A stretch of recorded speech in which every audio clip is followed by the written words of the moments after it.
Hey guys, it's Hogan here, and I'm so excited for this video because it's taken me literally months to put this together for you guys. So in this video, I'm going to be showing you guys step by step how to build a $1,000 per month affiliate niche website. So it's a completely free course on affiliate marketing and how to start an affiliate marketing website. So the reason why I actually want to create this video is because there are already so many videos showing you guys different ideas and concepts on affiliate marketing, but none of them actually show you guys how to execute on those ideas.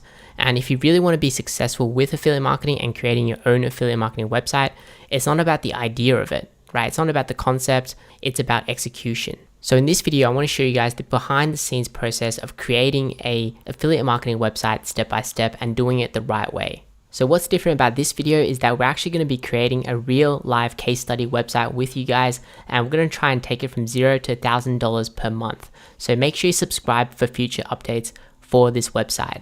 Now there's a lot to cover today, so I've actually separated this tutorial into 7 different parts. So part 1, we're going to go through understanding and answer some common questions that people have. For example, what exactly is affiliate marketing? What is an affiliate marketing website? How it all works, and how do you actually make money with it?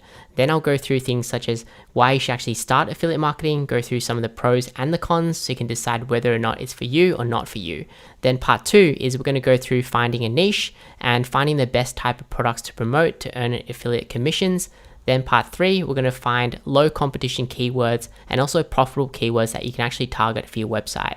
So don't worry if you're not really sure what I'm talking about right now. I'll go through it in more detail later on. In part 4, we're going to go through website setup and design. So I'm going to show you guys how to fully customize your website. It doesn't matter if you want to create like a simple blog and monetize it with affiliate links, or you want to create an Amazon affiliate website, or like a product review website, or any type of website. It's fully customizable, and I'll show you how to do that. Part 5, I'm going to go through content creation, which is probably the most important part of an affiliate marketing business. Then part 6, we're going to go through optimization. So I'm going to show you guys the step-by-step process of optimizing your website so that it ranks in Google, right? Because you want to make sure your website is actually ranking in Google so that you actually get people going to your website, clicking on your affiliate links. So I'm going to show you guys how to optimize it properly on page and off page search engine optimization. And then part 7, we're going to go through some final tips and strategies to help you succeed quicker. Okay, and I'm going to be showing you things that no one normally shows you. So I'm so excited to begin. So make sure you grab a pen and a piece of paper, maybe get a coffee or some water or something like that. We're going to get started right now. So part 1, understanding and questions. So I want to go through this part because I want everyone to fully understand exactly what it is and what it's not, right? And also answer your questions, because I remember, starting affiliate marketing and not knowing exactly what it was and, how to actually do it properly. So what is affiliate marketing, right? So affiliate marketing is the process of promoting a product or service for a commission. So think about you as being a real estate agent, and you are helping the owner sell a house. And if the buyer purchases the house, then the owner is going to give you a commission for that sale because you've helped him sell the house, right? You've helped him advertise and promote the house, and then you've sold it, right? So let's say, for example, the house price is, let's say, $1 million, and you get 2% commission. So basically that's around $20,000.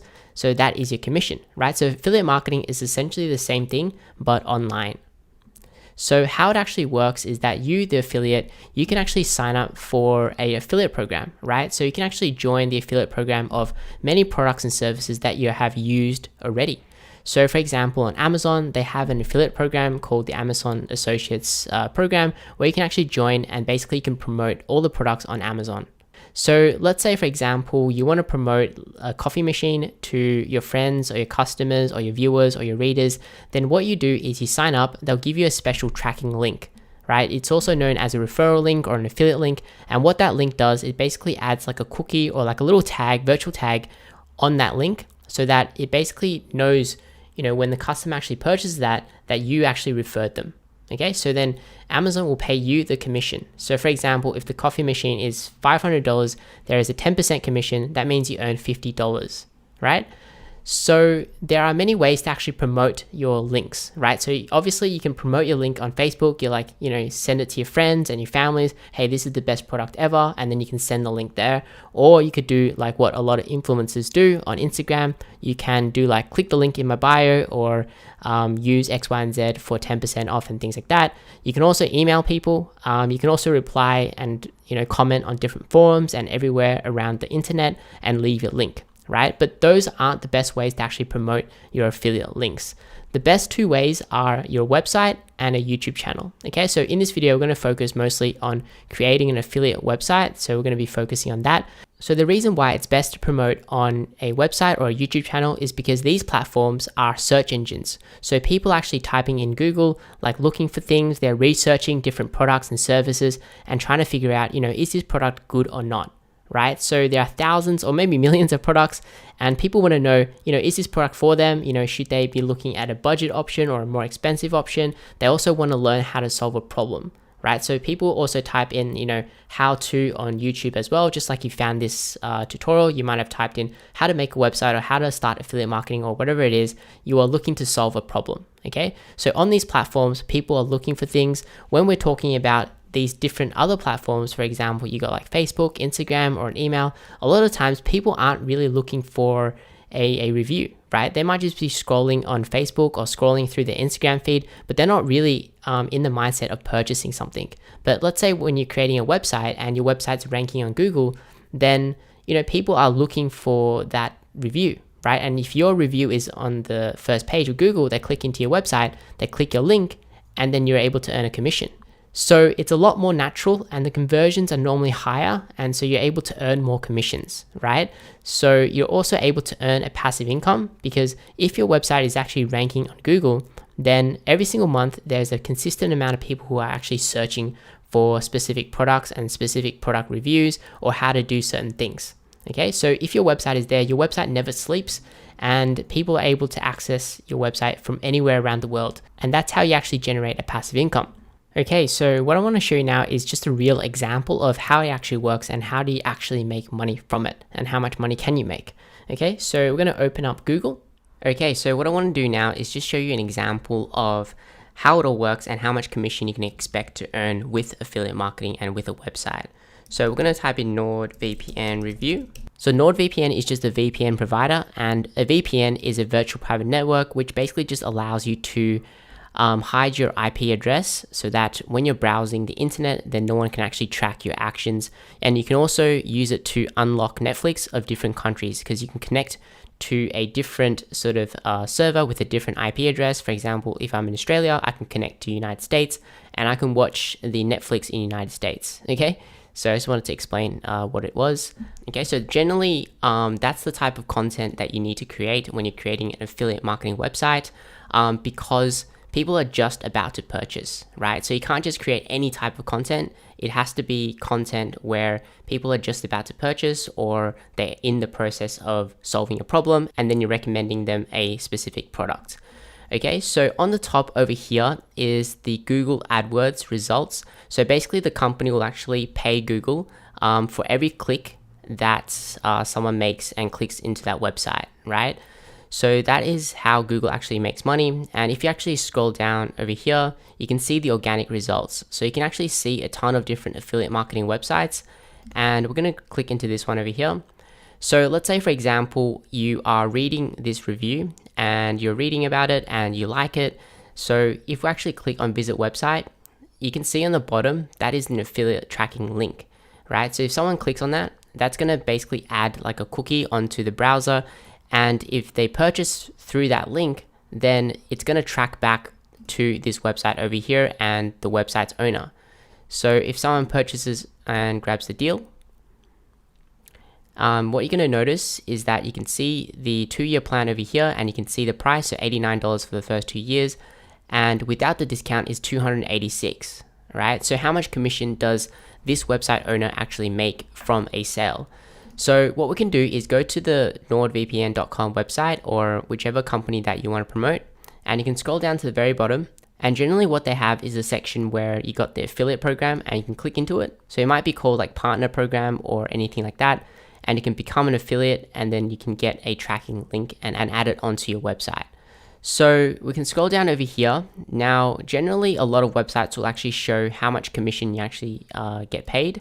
So for the 2-year offer, the owner actually gets 40% per new sign up. Okay, so we're going to get the calculator out and we're going to calculate it. So 89 times 0.4, so 40%. So that's around $35 per sale. Okay, and once they renew as well. So let's say, for example, whoever purchases this plan, they like it and they renew it for $286, then the owner is going to get a renewal fee as well. So it's going to be 286 times 0.3, and then they get paid $85 on the renewal. Okay, so that's how it all works and how you actually get paid. Now the next question is like, how much does the website actually earn? So the website, it really depends on the type of content that you actually create. So let's say, for example, you create a random piece of content which is not very sort of targeted, people aren't looking for the product, then it might be 0% conversions and you might not be making any money at all. But for this type of keyword, people are just about to purchase, right? So we actually need to figure out how many visitors does this website actually get. So you can actually use a tool called Ahrefs, and for this specific key phrase, it's actually searched around 25,000 times in the United States per month, right? And then the global volume is around 44K, right? So that doesn't mean this website and this page over here gets, 44,000 people on the website, right? That's too much, because that's the amount of people who are actually searching for that key phrase, but it doesn't mean that they click into that, okay? So we can actually scroll down to the very bottom and we can actually find the website over here, VPN Mentor, and you can see the estimated traffic monthly visits over here. So it's around 5,200, okay? So if we get the calculator out and we do 5,200, and let's say 1 out of every 100 person purchases, right? So just 1%. So we can times that by 0.01. That's around 52 purchases per month. Now, it might even be a lot higher because they actually have their AdWord position as well. So as you can see, let's go back over here.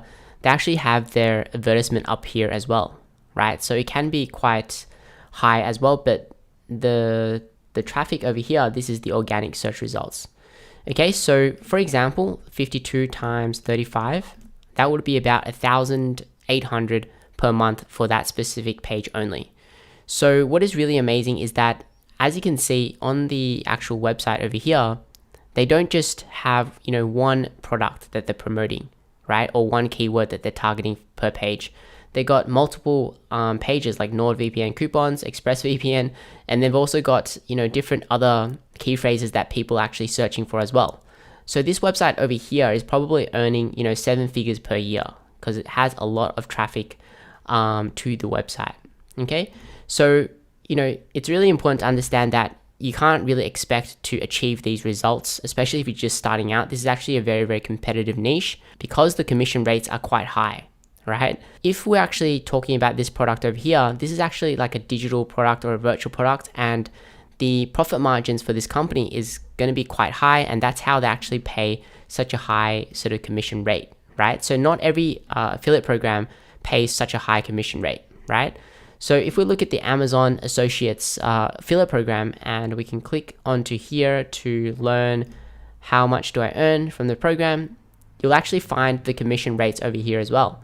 So let's say, for example, we're talking about the coffee machine, that's around 4.5%, okay? And we look at the most popular coffee machines, it might be like $200 or something like that. So this one over here, let's do some calculations. So 229 times 0.045.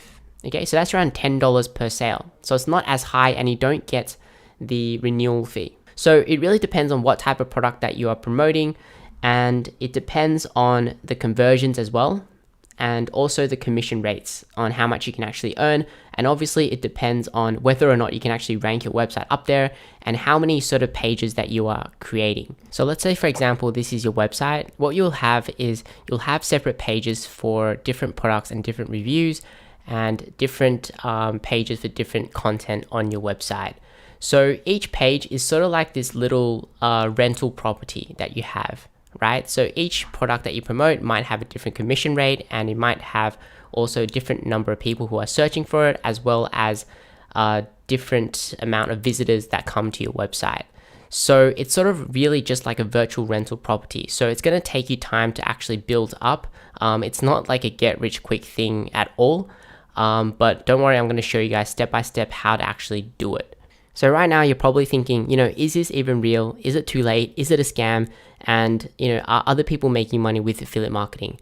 So I know how you guys feel because I felt the exact same when I first started with affiliate marketing, right? I signed up for a lot of email newsletters and a lot of webinars, watched a lot of videos, and a lot of people showed me screenshots of, how much they're making with affiliate marketing, right? So for me, when I first started, I actually thought that a lot of people showed me screenshots of people who were actually like their course sales and things like that, the screenshots for the course sales. But I think a lot of people legitimately make money with affiliate marketing, right? They just don't show you. So this is one of the affiliate programs that I'm a part of. And yesterday we made around $70, right? So this is very, very real. Now, I'm not saying that you guys can achieve this overnight, right? It's going to take a lot of work and it's going to take you time, especially when you're creating a website and ranking it on Google, right? Because you have to create the content and things like that. But this is very, very real. So it also depends on the types of products that you're promoting. So this one is a digital product, so the commission rates are higher. So for example, on the 28th, we made over $100, right? And this is another affiliate program where it's reoccurring commissions. So I made 11 sales, but there has been over 39 rebills, right? So every time it rebills, then it pays me another $40. Okay, so every single month. So this is another affiliate program over here. So I've earned over 78,000. So yeah, it's very, very real. So it's not just me and also, other websites that you have not really heard of that is making money. So this website called Wirecutter, which was recently, actually 4 years ago, acquired by New York Times for $30 million. So if you actually search up Wirecutter and search up on Wikipedia, you'll see that they were acquired by the New York Times 2016 for $30 million, right? So if you actually go to the website, you can actually see it is primarily an affiliate marketing website. So it's a content website that does reviews on different products and they monetize with affiliates. So for example, over here, it says Wirecutter is reader supported. When you buy through links on our website, we may earn an affiliate commission. So they actually generated over 150 million in revenue from affiliate programs. So that doesn't mean that they made 150 million, otherwise they'll be selling for like probably over $1 billion. But we do have to take into consideration the affiliate commission rate. So let's say, for example, 150 million. So I think that is that too many? Okay, that's too many zeros. Let's do that again. So yep, 150. And then let's just say, for example, they are selling physical products. So let's say 5%, that would be around 7.5 million from its launch, which is 2011 to 2016. So if we divide that by 5, okay, that should be over 1.5 million or maybe even more than that, 2 million per year in revenue. Okay, so affiliate marketing is very, very real. There are a ton of websites that use affiliate marketing as a way to monetize their content, and YouTubers also do the same as well. So Sam over here, he's a travel and aviation YouTuber, right? And he's also promoting VPNs, because VPNs are quite popular since, it's sort of like a product that everyone probably needs. And as you can see here, it's over 400,000 views. So you can bet that he's generated, thousands and thousands of dollars from promoting, the VPN. So affiliate marketing is very real. And this leads me to the pros and cons, which I want to talk about. So you can fully understand exactly, the positives and also the negatives of affiliate marketing. Okay, so let's discuss some of the pros of an affiliate marketing website and affiliate marketing business. So number one, you're able to earn passive income. So the reason why I actually got started with affiliate marketing was because, my dad actually owns a restaurant in Melbourne, Australia, and basically every single day he would be working every day, and I'll just be at home taking care of my brother and my sister, and we barely ever went on any holidays and things like that. So I was always, searching up how to make money online and how could I actually make money while I was on holiday, so I didn't have to spend time just working all the time, and I couldn't travel and things like that. So that was one of the biggest reasons of why I actually got started with affiliate marketing. So you're able to earn passive income because if your website is actually ranking on Google, it means that it's there, right? It's there 24/7. Anyone's able to access that anywhere around the world. And every single day, there is a consistent amount of people who are actually searching for your website and what you have to offer. So for example, if you're creating a coffee machine review or like NordVPN review or like, different product reviews, there's a consistent amount of people who are searching for that every single month.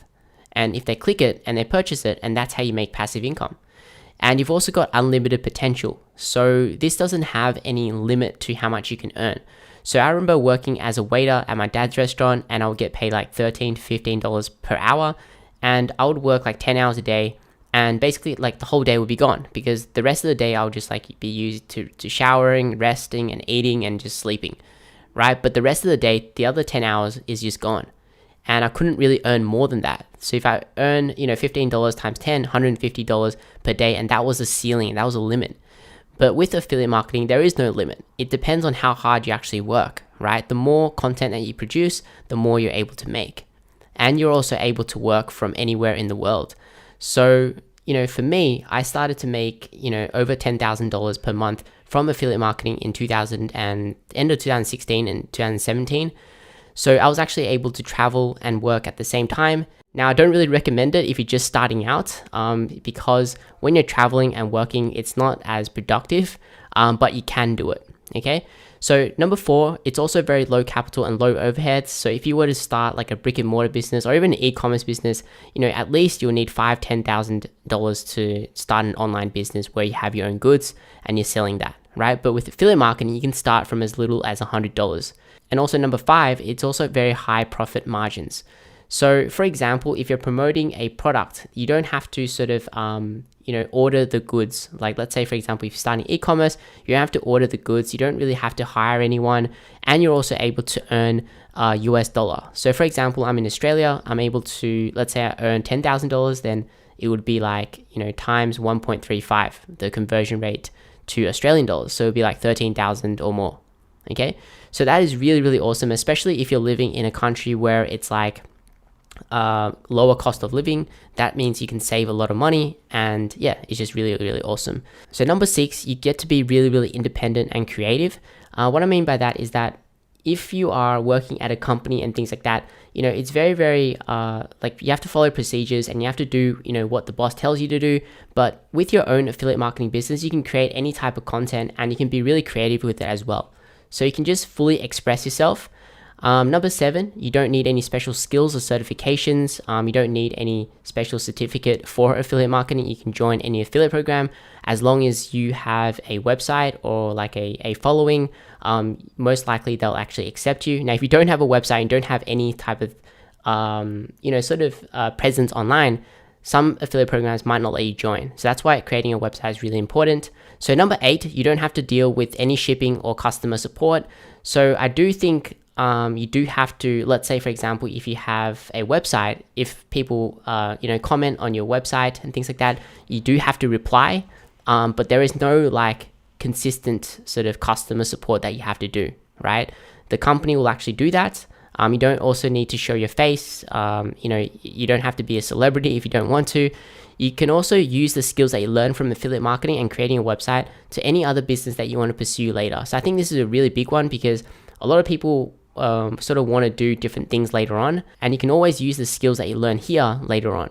Okay, so I've gone through some of the pros and the benefits of actually starting an affiliate marketing business and an affiliate marketing website. Now I want to go through the cons and sort of the negative side of affiliate marketing, because I think it's really important to understand, and that way you're able to succeed a lot faster and also have continued success as well, because then you actually know what to do sort of after, right?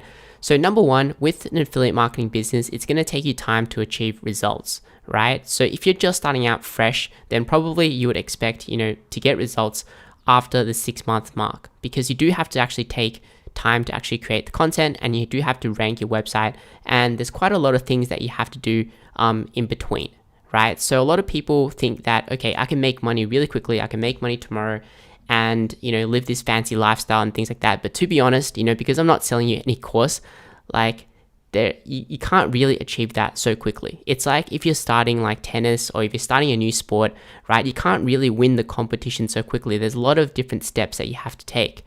Like let's say, for example, you have to learn with tennis, you have to learn how to serve, you have to learn your forehand, your backhand, you have to learn strategy, you have to keep fit.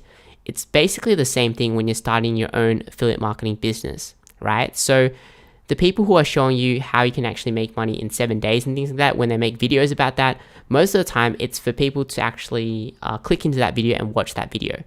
those people actually have experience already, right? So it's different when you have a following already and when you actually have experience already with business and things like that. But if you're just starting fresh, like let's say for example, you are just learning about online business, you're only 18 and you're getting started, it's going to take you time to actually build up your skills and actually, make money, right? So sometimes you can actually earn money quicker, but sometimes you won't be able to actually sustain that, right? So what you want to do is you want to create really great content, and that's going to take you work and time. So you have to understand that affiliate marketing is sort of like your own virtual rental property, and obviously it does take you time to build that up. So number 3, commissions and terms can change overnight. So a few months ago, Amazon actually changed the terms. So the commission rate was like cut in half or severely reduced. So it's really important to understand that when you're joining an affiliate program, the company can actually change the terms overnight, right? So that's why you want to be very selective with the types of products and types of affiliate programs that you sign up with. And also, once you become successful with it, you should start promoting more products as well to sort of mitigate that risk, okay? So number 4, there's quite a lot of competition because there's a low barrier of entry. So to actually start affiliate marketing, it's free pretty much, right? So that's going to create a lot of competition, but to be honest, there's no reason why you can't be the best, okay? There's absolutely no reason why you can't compete. There's a lot of different products out there, and there are a lot of different new products which are coming out as well, okay? So it's definitely not too late, and you can definitely be the best. Number 5, you don't have control of the product or service. So what I mean by that is, let's say if you're promoting a product, maybe this year it might be great, right? But then next year, the product might not be as good anymore. So it has changed, right? So you don't have control of how the company, like the management of the company and the types of different improvements the company makes as well. So that is a big con, I guess. So that's why you have to choose the right company to promote. Don't just promote any type of company. And you also have to understand that when you are promoting something, you are not really building up a customer base for your business. So over time, after when you made some money with affiliate marketing, then you got to start thinking about other revenue streams as well. Like when you're just starting out, you shouldn't really focus on too many different revenue streams because that's going to overwhelm you and that's going to take away from your focus on creating content and things like that. But over time, once you have more experience, you can create your own product. You can do a lot of other things and make money online. Okay, so once you have a website and things like that, there's so many opportunities that you can explore. So number 6, you do have to maintain your content. So it's not like, okay, I just create a piece of content and I leave it up there and that's it. You have to update your content just like you have to update or maintain a house. Okay. So number 7, it's very easy to get distracted. So when I first started with affiliate marketing and online business, I was just very, very unself-disciplined and, I get distracted really, really easily because you are your own boss. Like you control everything, you control your own schedule. And if your friend asks you to go out, then you can go out and, you're not doing your work anymore. So you do have to police yourself and you do have to make sure that you actually do the work. And you have to set schedules for yourself and you have to do all those things by yourself, right? Because you don't have a boss looking over your shoulder. There's no pressure for you anymore. So it's very, very important to understand that. So with that said, I still think affiliate marketing is still really, really amazing, especially if you're just starting out with online business and you want to make a passive income online. So what we're going to do is we're going to get straight into this video. And we're going to talk about how to find a niche and finding different products that you can promote and also looking for lower competition keywords that you can actually target for your website and things like that. So part 2, we're going to look at finding a niche and finding products to promote. So how we're going to approach it is that we need to find the general idea of the niche that we want to get into, then we can find the products, and then we can find the low competition and profitable keywords to target for our website's content. So it's really important to understand that you don't need to pick the perfect niche because a lot of times your first one might not be the one, right? But what we need is just a starting point and a direction of our niche so that we can find the right products and things like that. Because when we're actually creating an affiliate marketing website, right, we just need to change the content if we ever need to change something, right? Let's say, for example, if you want to start a restaurant as a business and then 2 weeks down the line, you want to change it to hairdresser, it's completely different. I mean, that one, you need to pick the right one from the get-go. But with affiliate marketing website, it's just about the content and you can delete the content, you can start a new website. It doesn't really matter, okay? So basically, when we're talking about finding a niche, just think of the person or the specific group of people that you want to help. So I know that you guys want to make an affiliate marketing website and make affiliate commissions and make it passive income, but it's not really what you should be thinking that you are creating, right? So all you're creating is just a helpful resource, a helpful website to help other people. So you want to help other people make a purchasing decision. You want to help them save time and also save money, and you also want to help them solve a problem. So a lot of beginners actually think that, okay, you need to become a better affiliate marketer to make more affiliate commissions, right? So what we're actually doing is we're actually creating content. So then we actually use affiliate marketing as a way to monetize and make money from our content. So basically what you need to do is you need to get better at creating helpful content. So the better the content, the more affiliate commissions that you can make. So a lot of people think, okay, to make more commissions, you need to be better at marketing, better at selling, better at promoting, better at creating funnels and email opt-ins, and learn some kind of secret technique with affiliate marketing. There's no secret technique. So what you need to do is you need to become a better content creator. So you have to make sure you remember that. It's really, really, really important. So when you want to find a niche, what you need to do is you need to start brainstorming some different ideas.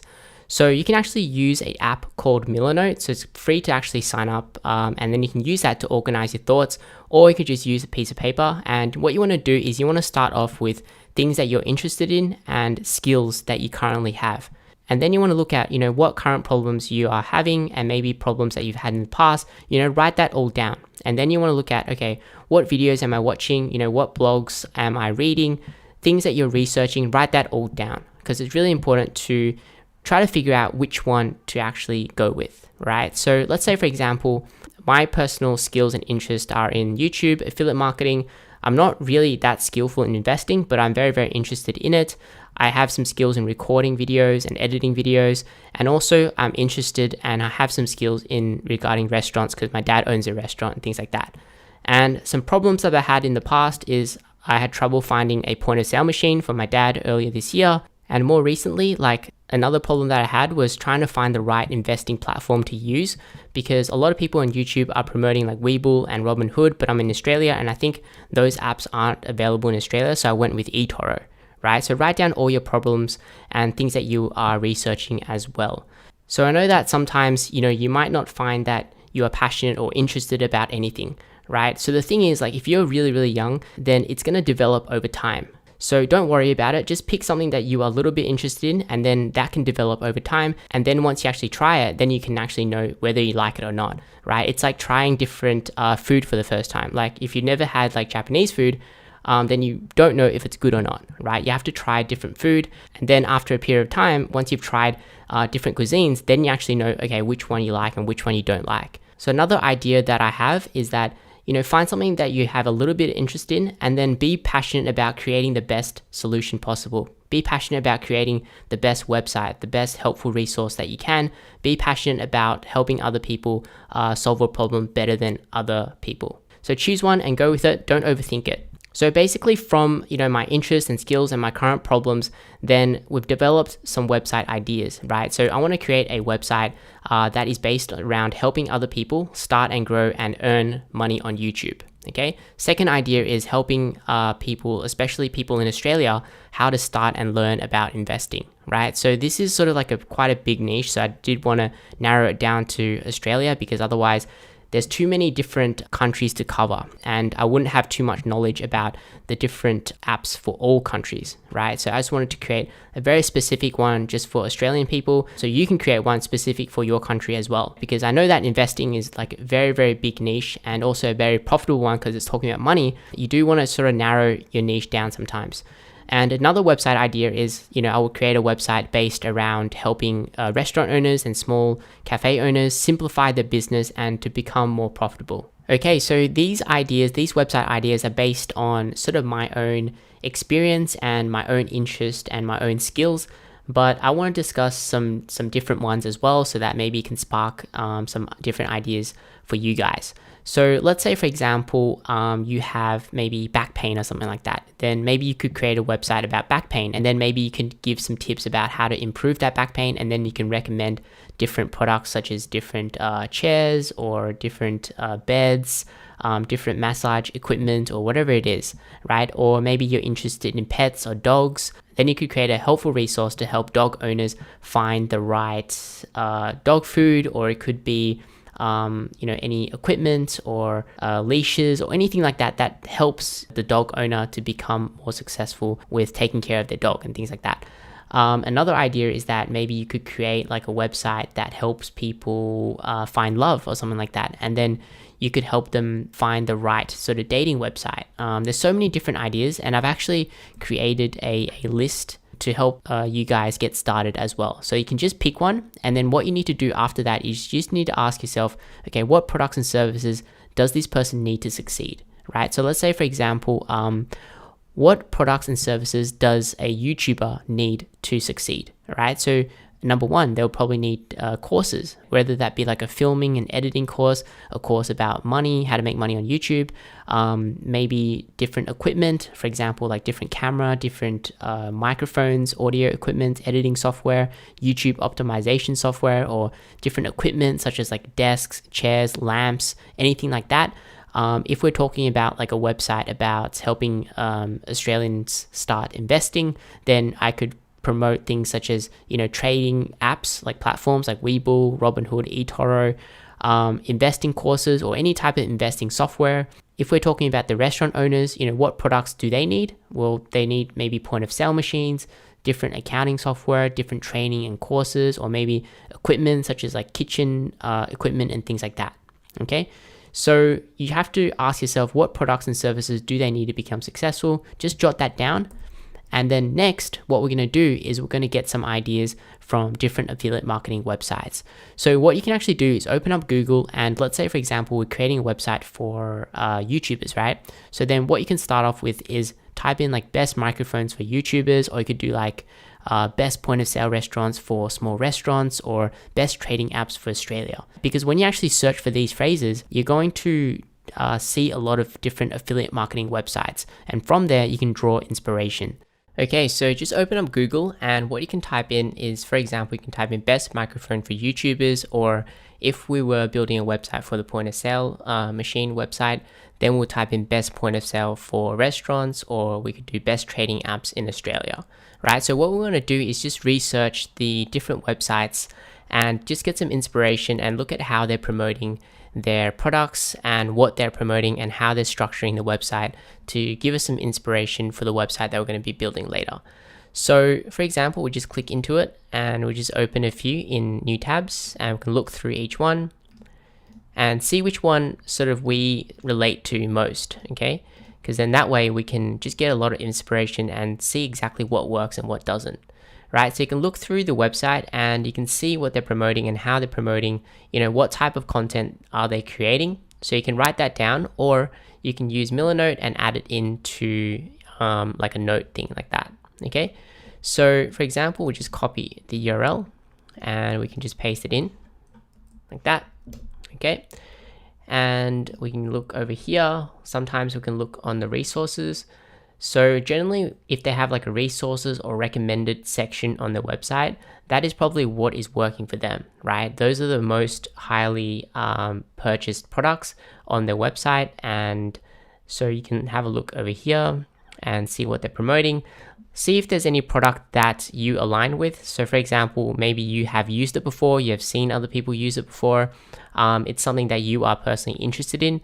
So then you'll just write that down on your piece of paper or on Millernote. So we're going to look through and just copy all these websites and put it into here. Let's copy this one, copy, paste that in. And then we can look through again, so the recommendations. So over here, TubeBuddy, so because I researched this already, this product aligns with me, right? Because I actually use it for YouTube already. So this might be a product that might interest me. So then I could just make sure I copy down the URL over here, paste it in, and maybe I could write down, okay, TubeBuddy. Okay, so that's one product that I can start off with. Right, so if you want to look through a little bit further into the product, so you can click into here, and then what we could do is we can go to company and we can look for affiliate program, and generally sometimes the affiliate program is going to be on the bottom, on the footer section. It might be like the partner program, and you can look into it and see if you can join, and also you can see what the commission rates are. So for this specific product, the commission rate is up to 50% reoccurring. All right, so we can go to look at pricing and see how much their plans are. Okay, so as you can see, we can see that the plans are $9 a month, $19 and $49 a month, right? So let's say, for example, you are able to get, let's say, maybe 10, okay? 10 people, and, okay, 10 people times, let's say the average price would be $29, okay? $290, okay? Then we do times 0.5, okay? So $145 a month reoccurring. So if you're able to get like 10 people per month, then over time, that's gonna really add up. So this is basically like an app that you add onto your YouTube, and people need to pay a monthly fee onto it. And also this is sort of like a software as a service product, a digital product, so that the commission rates are quite high, and you also get a reoccurring commission. So I do want to discuss a little bit about digital and also physical products, one-time and also reoccurring products, so you guys can get an idea of what type of products that you guys want to promote. So as I mentioned before, there are two different types of products, right? You've got digital products and you've also got physical products. So digital products are like software, courses, even digital service. Example, Fiverr, which is sort of like an online marketplace where you sell, like there's a lot of freelancers offering different types of services. These generally offer a higher commission rate from like 30 to 100%. And generally, these ones, you don't need to make as many sales, right? If you're promoting these products. So on the other hand, we've got physical products, which is like products on Amazon, Walmart, and there's different individual brands as well. Generally, these are lower commission rates, 1 to 10%. So you have to generate a higher amount of sales. So basically, you'll need more people visiting your website to actually make more sales, right?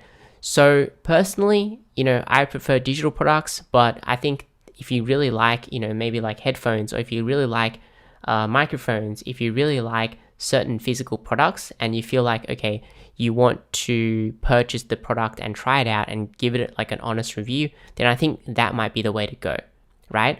So if you don't really know what to pick, I would personally go with digital, mainly because I think that you can make a lot more commissions quicker, and you can actually just test out the service online, right? A lot of times you can actually get a lot of free trials, or you can actually sign up, with the physical product. If you really want to do well, then you would need the product, right? And do an honest and real review for it, okay? So unless you really like it and you do a lot of research on it, then obviously you don't really need to purchase the product, but I do recommend it if you really want to stand out. And with digital products, you can get the free trial and you get a higher commission rate, and you can just do everything on the computer, especially if you want to find images to add on your blog. You can just screenshot it and things like that. I mean, that's just my personal preference. You don't really have to choose either one, okay? But you do have to know that there's two types, okay? And that's gonna really determine how much money you're gonna make per month and things like that as well. You can also do both of them at the same time. So for my website, I'm probably gonna be promoting, the majority of it is probably gonna be digital products. And then I'll have a separate section where I do a few physical products, because I'm not going to, have a website talking about microphones only, right? Like I only will review the things that I've used personally from my own YouTube channel. And then I'll look through, all the different microphones and different things that I bought from my YouTube channel, and then I can promote that as well. So you've also got one-time versus reoccurring commissions. So one time you just get paid once. So for example, if you promote a coffee machine for $300, you only get paid $15 one time, right? You don't get paid anymore. So with reoccurring commissions, you get paid every time the customer is charged. So this is normally on sort of software as a service products, digital products, which have sort of like a monthly fee, right? So let's say, for example, when we're talking about the NordVPN, so they actually get a renewal of, I think, $286 if I remember correctly, and they get paid 30% of that, right? So every time they need to renew, then you get paid as well. So as the amount of people that you sign up, your sort of reoccurring commissions actually grow. So I think that is really awesome, because that's going to give you a more stable income, especially if you're building an affiliate marketing business where you don't really have much reoccurring income coming in. So yeah, so that's something to think about. Obviously you can promote two types, and you can promote digital and physical. It doesn't really matter, but I think you guys should be aware of that. Now, if we look at the TubeBuddy over here, okay, so as we said before, If we actually make, 10 sales per month, right? 10 sales per month, that is going to be $290 per month, and then 50% commission rate, that's around $145. But that's going to build up and stack over time. So I actually did some more research, and as you can see, this is the TubeBuddy affiliate program on the TubeBuddy channel, and he's interviewing Roberto Blake, which is another YouTuber. He also has a blog as well as a YouTube channel, and over the last 4 years, he's generated over $211,000 from affiliate commissions, and he's earning around 6 to 7K, probably even more now, probably 8 to 9K per month reoccurring from the TubeBuddy affiliate program. Okay, so that's what I mean by trying to research more about the products. So sort of see which one relates to you the best, and then also try to find other people who are successful with it as well, right? Because it's important that you sort of believe, that it is possible, and then from that you're able to actually take action, and then from action you're able to succeed. So I also did a little bit more research. So if you actually look at we did I think vidIQ versus TubeBuddy. Okay, so these are actually two different products, right? Two different products. And here, if we actually look at this one over here, this website over here, so it's like a very, very simple website. And from his blog, I mean, it's very, very simple blog. He's earned over, I think, is making around probably $400, $500 per month from TubeBuddy commissions and things like that as well. So for me, I think that's pretty good, right? So then that might be a product that I might consider promoting, right? So try to do more research. And if you do more research, like if you type in like TubeBuddy review, and I'll also check the website on the top over here. So Food Ranger, he's actually like a YouTube food YouTube channel that I watch quite often. And what I noticed is that he has a review over here about the TubeBuddy. So as you can see, like, he's only promoting a few different things, right? He's promoting TubeBuddy and, VPNs for China. Both of these are very, very good affiliate programs where you get paid a high commission rate. So I guarantee, he's making thousands of dollars from this blog post alone. Okay, so that's how, YouTubers, how people who create websites support their channels and things like that. So then the next step is, once you actually have, different products, different website ideas, then what we need to do is we need to have a look at it a little bit more in depth. So we need to figure out, how much visitors are these websites getting, and also, find out different keyword ideas that we can actually target, and different products. Okay, so before we get into the practical side of keyword research, I do want to help you guys understand, why we need to do keyword research and why we need to use a tool such as Ahrefs to help us with it. Okay, so imagine the ocean as Google, right? And then imagine you as the fisherman on the top over here, your website, okay? And imagine the fish as your visitors to your website, okay? So if you don't do any keyword research, like a lot of people actually, built the website, and then they realize, okay, I need to get traffic to my website. And then they realize, okay, you need to do SEO, and then they create content, and you randomly create content. So what's going to happen is that you're not going to be able to catch anything, right? You're going to be catching the wrong type of things, okay? So that is why we need to do keyword research. And we also need to find out where we can actually fish, because not every area is good for us, right? For example, if we go over here where all the big boys are fishing, then there is fish there, but then again, there's a lot of fishermen there already, and they have the latest tools, latest equipment, the latest resources to catch the fish, right? So you're not going to be able to compete, you're not going to be able to catch anything. So what we want to do is we want to use the tools such as Ahrefs to scan the entire ocean, because there are literally millions of fish, but we just need to find the right area. Okay, so that's why we need to find the right keywords to target, and basically I'm going to help you guys do that right now. So for Ahrefs, you can just go to ahrefs.com, and that's going to take you to this page over here. And what I recommend is just starting the 7-day trial for $7. Now, there are some other free alternatives such as Ubersuggest, and I think SEMrush also has a free trial, but I found Ahrefs to be sort of the most accurate, and it provides a lot of different information which is going to help you to find the right keywords. So that's what I highly recommend. And I'm just going to sign into my accounts over here, okay, and sign in. So when we're actually looking at keyword research, we have to really look at the type of website that we want to create, right? Because every single website has a different way to monetize and different way to make money. So for example, if you're creating like a local business website, like a local carpet cleaning business, then you want to target keywords that a customer would actually search for. For example, carpet cleaning services in Melbourne or in your specific location. Now, for affiliate marketing websites specifically, our main monetization strategy is through affiliate commissions, right? So you get paid a commission if someone clicks your link and purchases. So what we want to do is we want to look for key phrases and keywords that people type into Google and search for where they're just about to purchase the product, right? So some of the top keywords that I recommend is things such as best or like top, comparisons, reviews, alternatives, and also helpful guides and also helpful answers as well, right? So for example, it could be like best cameras, right? Or it could be like best cameras for YouTubers. And we could even add like a modifier, for example, best cameras for YouTubers in 2021 or 2022, right? So those keywords, people are looking for sort of like a list of the top cameras that they can purchase. And if they like what they see, they're going to click the link and purchase, then you're going to make the commission, right?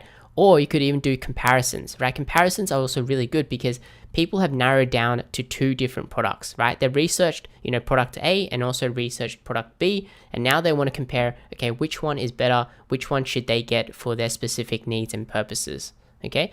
So for comparisons, it's normally like product versus product, like that, so VS, like that. So those are the things that we can actually search for in the Keywords Explorer in a second. Now you can also do like product plus reviews, like which is really, really common, as well as product plus alternatives, which is also really good as well, because sometimes people might want to look for different alternatives because that product or that the product features or the price might not be, something they're looking for, right? Helpful answers is also going to be really good. Mainly because, not because sort of they are high converting, but also because they often help us build backlinks to our website. And that's going to increase our ranking for the other keywords that we want to rank for, right? Because when we're actually building a website, we need to do keyword research and we need to do like on-page search engine optimization. Then we also need to do off-page optimization, which is basically building backlinks to our website. So for those of you who are not really sure what that means, is sort of like a backlink is when people are linking to you. Okay, so for example, this is a blog post, right? So over here, this is a link to the Logo Crisp website, right? So basically, the more backlinks that you get from a website to your website, then Google is sort of going to rank your website higher.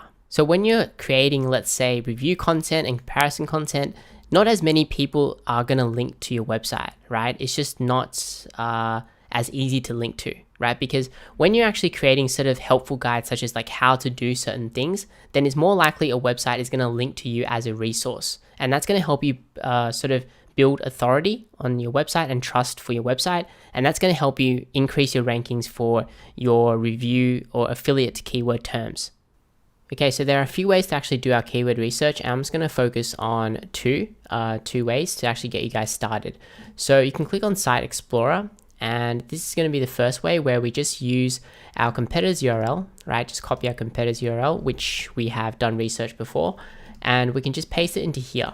Okay, and this tool is basically going to scan the entire website and look at all the pages and the different keywords that the website is actually ranking for. Okay, so if we actually go over here, scroll down to organic search, click on organic keywords, and here we can see all the keywords the website is ranking for and which page is ranking for that keyword and the amount of traffic, so how many visitors the website is getting. Okay, so for example, this is going to be for the United States only. We're just going to focus on that, okay? And then over here, it's going to be the keyword difficulty. So how difficult is it to rank your website for the term, right? So this is going to give you a good sort of indicator of how difficult it is. So you can look through the difficulty and you can also sort the difficulty as well. So what you're going to notice is basically you're going to have like two URLs which are the same, right? But they're going to have different keywords which are also ranking as well. So what we do want to do is sort of group them together, right? So what we can do is actually just go to top pages over here. And what it's going to do is basically going to group the page URLs together and also show the rankings for that specific page, right? Because sometimes when you create content, let's say for example you're creating content for Q&A questions for YouTube vlogging, other keywords might start ranking as well, because sometimes people type in different things but they actually mean the same thing. So for example, someone types in Q&A questions and someone types in Q&A questions, right? But they both mean the same thing, so that's why this URL is ranking for these keywords. Okay, so what you can do is you can look through the different pages. Okay, we can also set the difficulty. So when we first start out creating a website, I generally recommend people targeting pages which are lower in difficulty, because the most important thing when you're starting is to actually get your first sale, to get some results first.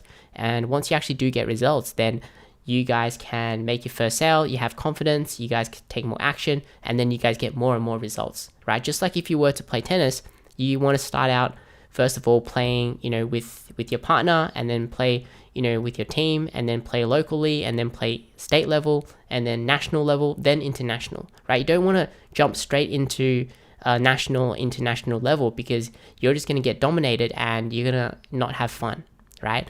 So it's really important to look for something which is sort of achievable for what you currently have at the moment. So for example, this is not too bad, like Q&A questions. So sometimes you're going to find keywords which are not sort of the keywords which I discussed earlier on, which is like review keywords, the comparison keywords and things like that.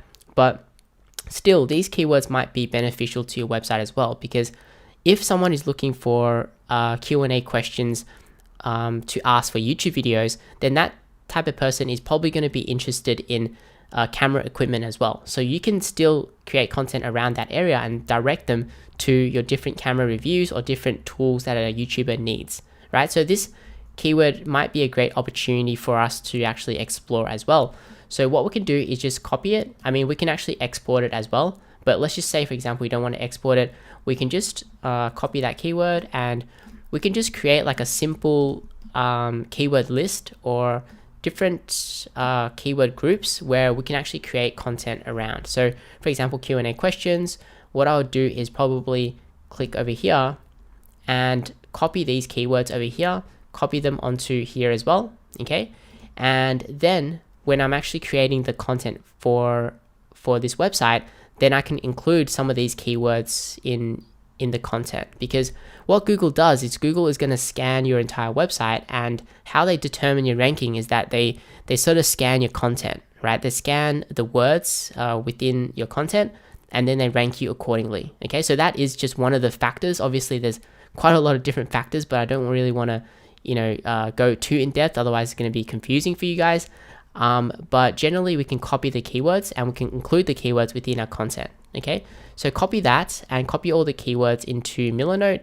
So for example, we've got that, and then maybe we could have this one over here. So best cheap vlogging camera, we could copy that, and then we can look over here, and then we can look at these keywords and copy these keywords, and this could be like a separate page that we can create as well. Okay, so yeah, so you want to look through everything, and they've got the search volume over here. So in terms of the search volume, I think sometimes it really depends on the product that you're promoting, right? So let's say, for example, if you get like a search volume of like 100, I mean, if you're promoting something and the product cost, $100 and you only get 2% commission, right? That means you only get $2 per sale. So if it's getting, 100 visits per month for that keyword, then you make maybe like one sale per month. $2 is not really worth your time too much, right? But if you are promoting something that is a little bit more, let's say expensive, and there's only 100 in search volume per month, then it still might be worth it. Like for example, if you're promoting like a course and it's only getting 100 searches per month, but if you make one sale, I mean, you make, $500 in commissions, that should be enough, right? So it really depends, and you have to use your own judgment here, depending on like the product and things like that as well. So here you can look through all the different types of keywords that this website is ranking for, and make sure you put in all your keywords that you want to create content for and write down any notes like that. So I don't want to go through too in depth here. What is important is that you guys get started. Okay, so another way to actually look at it is go to Keyword Explorer.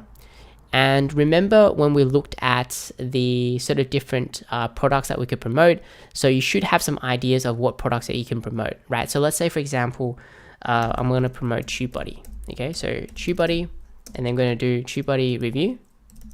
Okay, and click on search. And this is going to give you the keyword difficulty and the overview of the keyword. This is the volume for United States, so 300. This is the global volume. Okay, and we can scroll down over here. Okay, and these are some of the keyword ideas. So you would copy the keywords, right, into your own note section over here. So for example, let's say TubeBuddy review, and then we can go over here. Let's see. Okay, so we're gonna try and include some of these keywords. For example, TubeBuddy Pro, maybe. Okay, so these are some other things that people are searching for as well. So it might be like stuff that you want to include within your content as well. Okay, so we can go over here. Okay, so TubeBuddy Chrome, copy that, paste that into here. We're going to scroll down and we're going to look at the websites that are ranking in the top 10. So generally, you want to look at the domain rating. So besides the keyword difficulty score over here, we also want to look at the domain rating, right? So the domain rating is the strength of the website's backlink profile compared to others on a point of 100 out of 100, okay? So if you look at the top 10 results, we're going to notice is that a domain rating of 30, I mean, that's pretty decent. So this website is actually ranking number 1, okay? And you've also noticed that this one over here, it's a website ranking and the domain rating is 25. So that is quite low. And that means that we still have a chance to rank in the top 10, which is important. Okay, so we can also click on show more. So we can scroll down further, look at the top 20. You know, is there any other sort of websites which are still have a low domain rating? So that's going to give us a chance to rank on the search engines. Now, if everyone is like, you know, ranking like a domain rating of like 70, for example, if you do like, let's say NordVPN, so NordVPN review, and type that in, and we can scroll down and look at the results over here. What you're going to notice is the domain rating is going to be very, very high. So as you can see, the average is probably, I would say, 80 or 85 domain rating. And you also want to look at the backlinks to the website. So as you can see, a lot of them have like thousands of backlinks or hundreds of backlinks, and the difficulty is quite hard over here as well. So that is probably not a good one to actually start off with. So let's just do TubeBuddy, review, and we can scroll down. Okay, so then what you want to do is you also want to look at the backlink profile, how many backlinks are pointing to the website.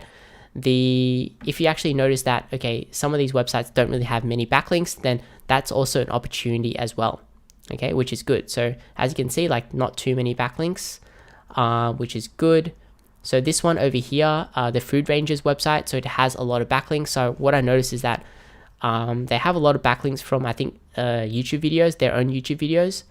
So then what we could do is we can actually click into it, okay? And then you want to also look at the content, okay? The content on the website. Like, can you realistically beat the content? Because if you want to rank on Google, the real way to rank on Google is to have better content than other people, because the point of Google is to actually provide sort of the best search results and the best information for people who are actually using the search engines. So what they want to provide is the best information for the user. So what you want to do is you want to create better content than your competitors, right? So I've actually read, this stuff. I mean, it's decent, but it still can be beaten.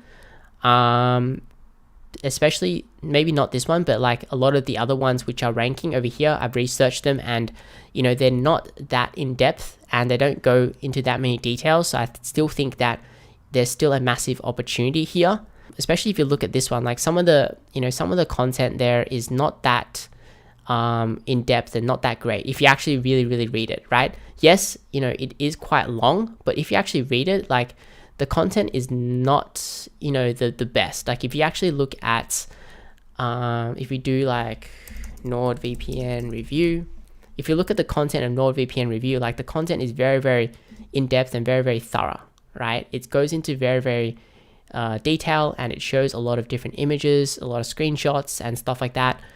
So if you compare that to TubeBuddy, I mean, there's still a lot of opportunity there to take advantage of that. Okay, so summing up, the things that we have to consider is the number one is searchers intent. So people who are just about to purchase or in the process of purchasing, because we're an affiliate marketing website, those are the keywords that we sort of want to focus in on, right?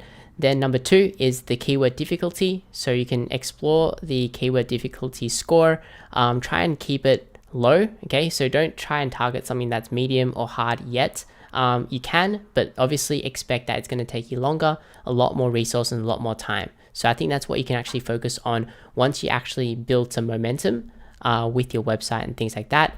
Then number two, you can look at the sort of low domain rating. So you want to make sure that you check all the websites who are ranking in top 10. So if you actually see websites with a lower sort of domain rating within the top 10, top 20, which is around like 30 or maybe below that, then that's going to mean that there's a good chance that you can, create a new website and rank there with a lot better content and maybe a lot more backlinks to your website, right? Then you also want to look at the backlinks, the number of backlinks to the website as well, and see if there's any opportunity there, right? So if you see that, okay, all these websites over here have a ton of backlinks, like over 100, thousands of backlinks, then it's going to be quite hard for you to get into that keyword, right? Because the competitors are quite strong. So you also want to look at the content. So you click into the actual top 10 results and look at the content and actually read the content. Don't be scared, of the content and how long it looks.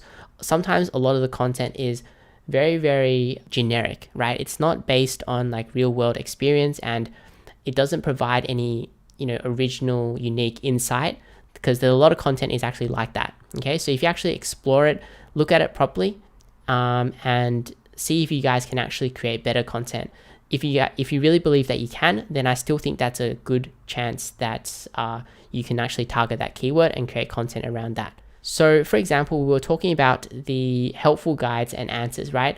So you can also target keywords such as not just reviews and comparisons, but you can also do like, let's say for example, you want to create a website around helping YouTubers get more views and how to get them, make more money from YouTube. Then you can also target keywords such as like how to rank on YouTube or how to get more views on YouTube.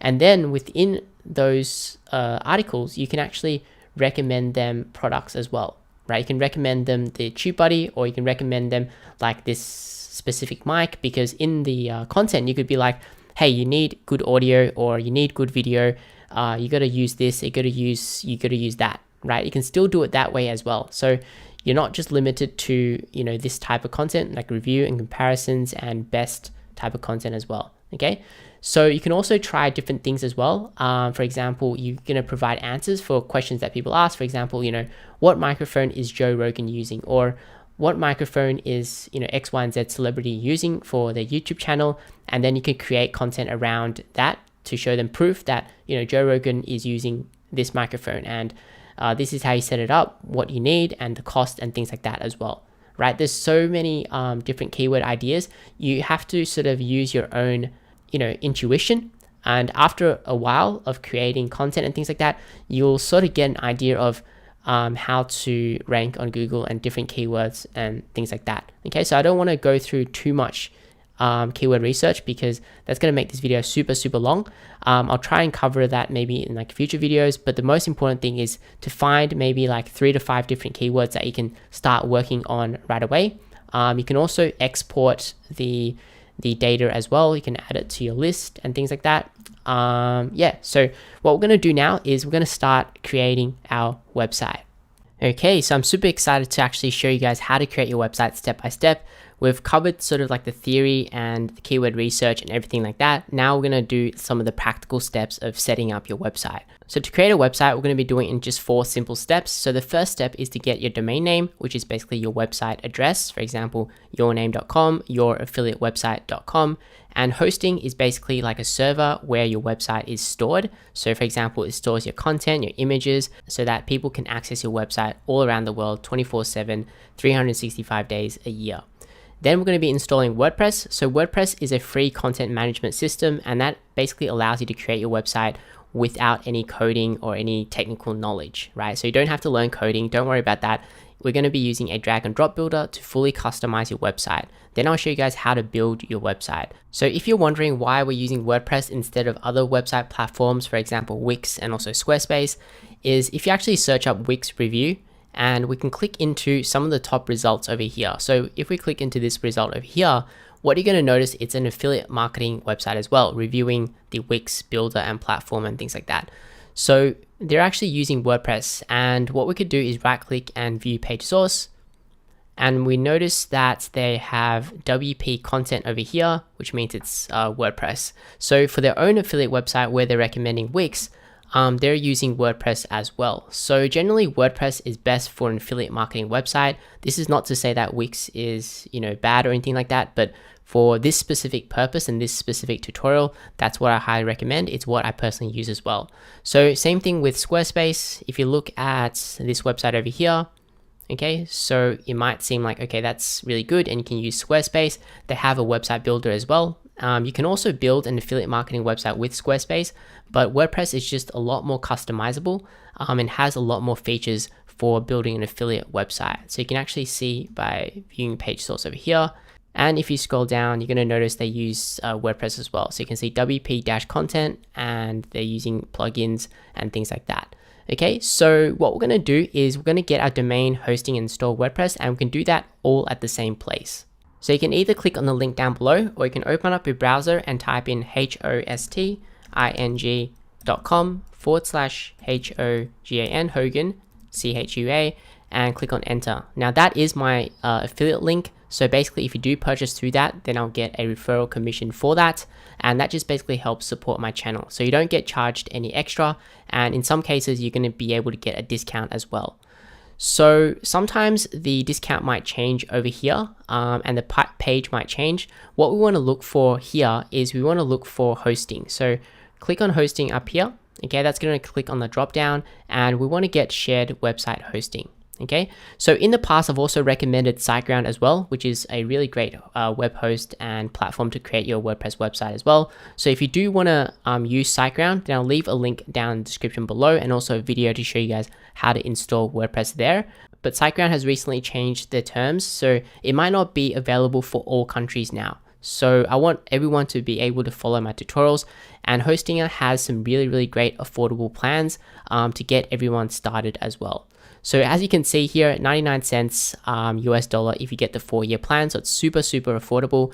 And I've also done a review on hosting as well on my channel, and they performed really well in terms of the speed and also uptime and also customer support. So over here, we've got 3 different plans that you can choose from. So I do want to go through each one and which one you should actually pick for your affiliate marketing website. So the first thing is that if you pick either of these 3, then it's going to be completely fine to create any type of website, including your affiliate marketing website, because all 3 plans you can install WordPress just fine. So the main difference between the single shared and these 2 plans is going to be the number of websites it can host. So basically with the single shared hosting, it can only host one website, for example, youraffiliatewebsite.com, and then that's it. Okay. With the premium shared and business shared, you can host up to 100 websites on the plan. So you can have like your website, your client's website, your friend's website hosted under sort of one account, and that way you can actually save some money. But this doesn't mean that you can create 100 websites for free, right? You still have to purchase the domain name, which is like the website address, and normally that's around $10 per year, okay? But it can host up to 100 different websites. Now, if you choose this one, it doesn't mean that you're stuck with it forever. You can always upgrade to the premium shared and also business shared as you grow your business and things like that. So besides the number of websites you can host, generally with the premium shared and business shared accounts, your website will load a little bit faster. than the single shared hosting plan, because hosting actually allocates a little bit more resources to these plans over here.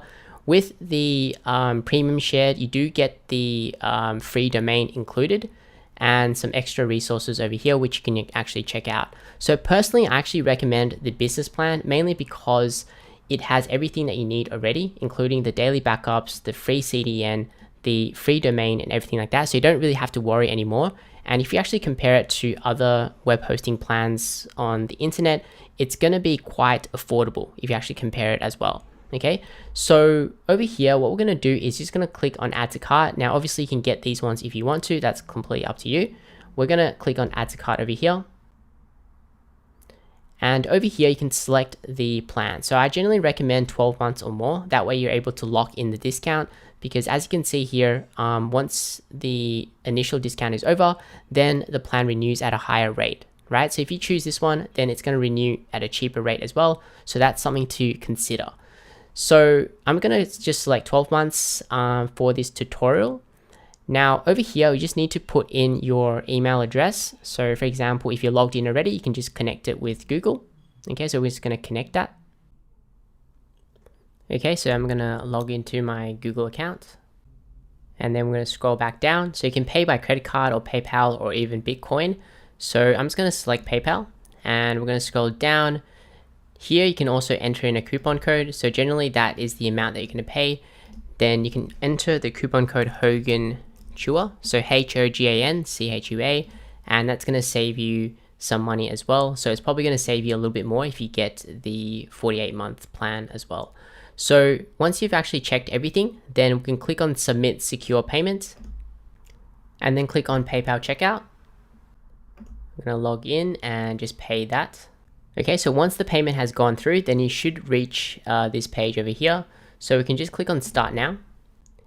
And over here, if you have selected the plan where you can get the free domain, then we can claim the free domain. If you don't have that, then you can click on buy a domain and you can purchase the domain. Now, if you have registered in like GoDaddy or Namecheap, then you need to select this option where you need to connect the domain with the hosting account. All right. So I'm just going to select this one over here, and we're going to select our domain name. So this is your website address. So I'm creating a case study website. So I'll probably reveal my domain later, but for now I'm just going to create and use sort of like a demo website. So affiliate tutorial and 91, and then we're going to select probably a .com domain. Okay, and we're going to click on search. So when you're choosing a domain name, normally it's good to actually get a .com extension, because normally that's a little bit more trustworthy.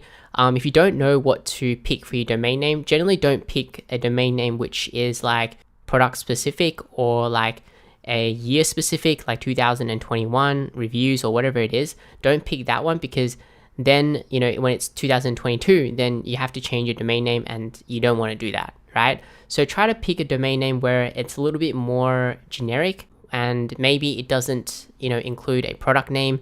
You can also go with your name as well, which is also a good idea.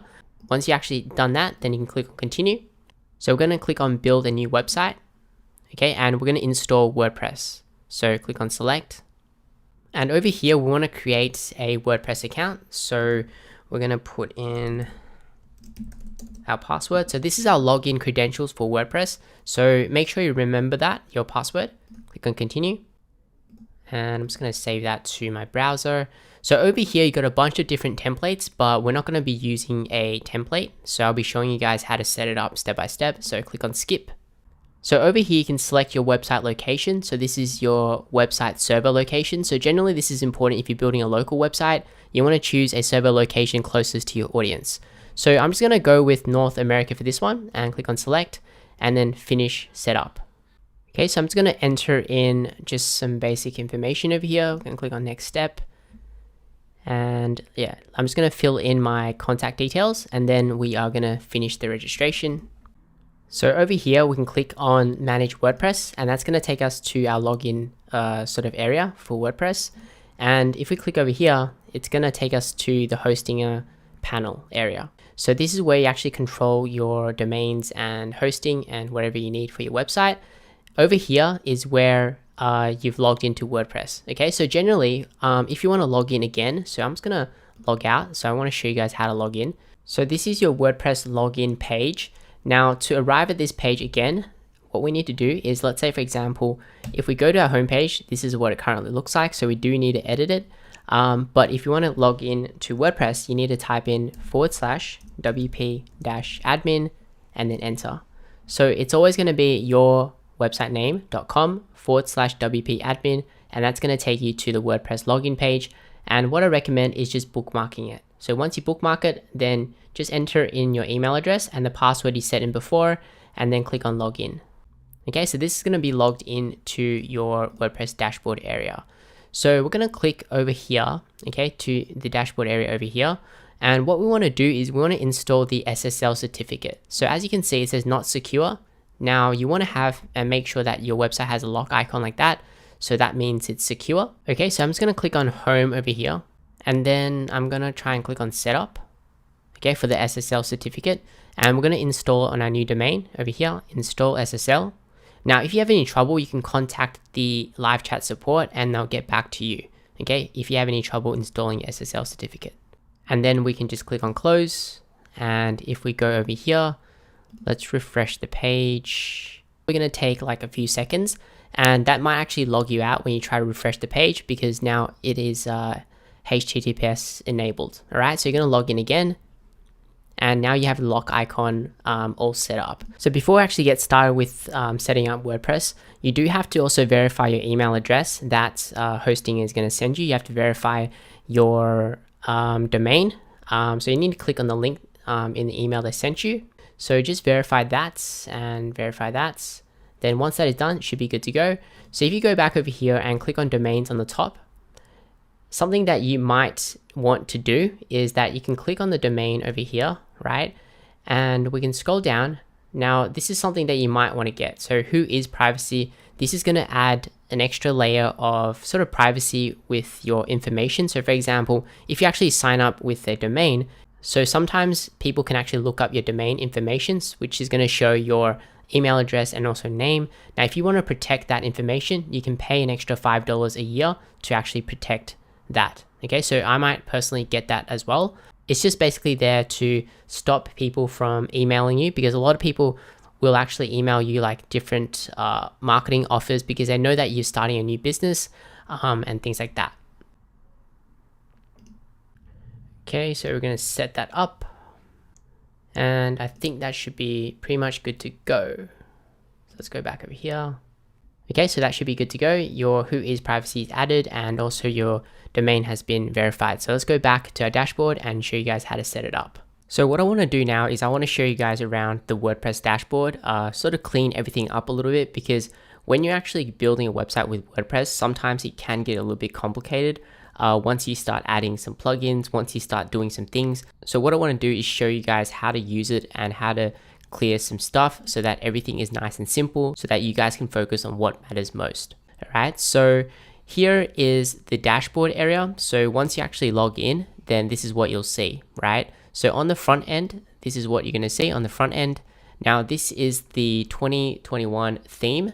So this is the default theme. So we'll change it later on, so don't worry about that. And over here, we can actually clear these things. We can dismiss it over here. We can minimize it like that, or we can click on screen options and we can remove everything. Okay. So once you add a few plugins, it's going to start sort of getting quite complicated. So that's why I want to clear everything up, because we don't really need it. Okay. Then the next step is we need to go to settings and go to permalinks. So this is really important for search engine optimization. We want to change the permalink settings to post name. Okay. So set it to this one over here so that the title of your post or the title of your page is going to be included in the URL, right? So you don't want it to be like a random number, or you don't want it to be something like that. Okay, you want a clear and clean URL structure for your website. So we're going to click on save. The next thing is we can go to post. So we can delete this one and just trash it. Let's go to trash and we can delete that permanently. And then go to pages, and we can also delete the sample page. Just delete that. And I'm also going to just trash that one as well. Okay. Okay, so that is done. So next we're going to click on plugins. So with plugins add extra functionality to your WordPress website, just like if you have apps on your phone, for example, like social media apps or, any productivity apps and things like that. Plugins are the same, but for WordPress websites. So what I generally like to do is I like to deactivate everything first because sometimes plugins can cause conflicts with your WordPress website. Especially with older plugins and plugins that you haven't updated and things like that. So if you are using plugins and you're not really actually actively using it for your WordPress website, what I do recommend is deactivating and deleting them, because sometimes it can cause issues, especially security issues, and then cause your website to be hacked and things like that. So right now I'm just going to deactivate it, all the plugins. Okay, so you guys can actually delete the ones that you don't use and things like that. Now, if you have like a caching plugin, for example, Lightspeed Cache or WP Fastest Cache or SG Optimizer and things like that, when you're building your website, sometimes you might be making changes, right? Now, if the changes don't reflect on your website, then what you probably need to do is try to clear the cache, right? Once you clear the cache, cache is sort of like temporary storage, right? Once you clear it, then it should actually update. So generally, when you have a caching plugin, they'll have a sort of thing on the top over here. Okay, so when you click over here, you can purge the cache and delete everything. Okay, so I'm just going to delete it, deactivate it for now, because when I'm building my website, I generally like to deactivate it. So if you guys want to start, WordPress from scratch and you want to reset everything, especially if you have an existing WordPress website and everything is just not working properly and things like that, then you can actually download a plugin called WP Reset. So you can click on Add New and search for this plugin. And once you activate it, it will actually allow you to reset WordPress back to the default settings that you had when in the very, very beginning. So we can open the tools over here and you can see what it deletes. So it actually deletes like your comments, your pages, and your post.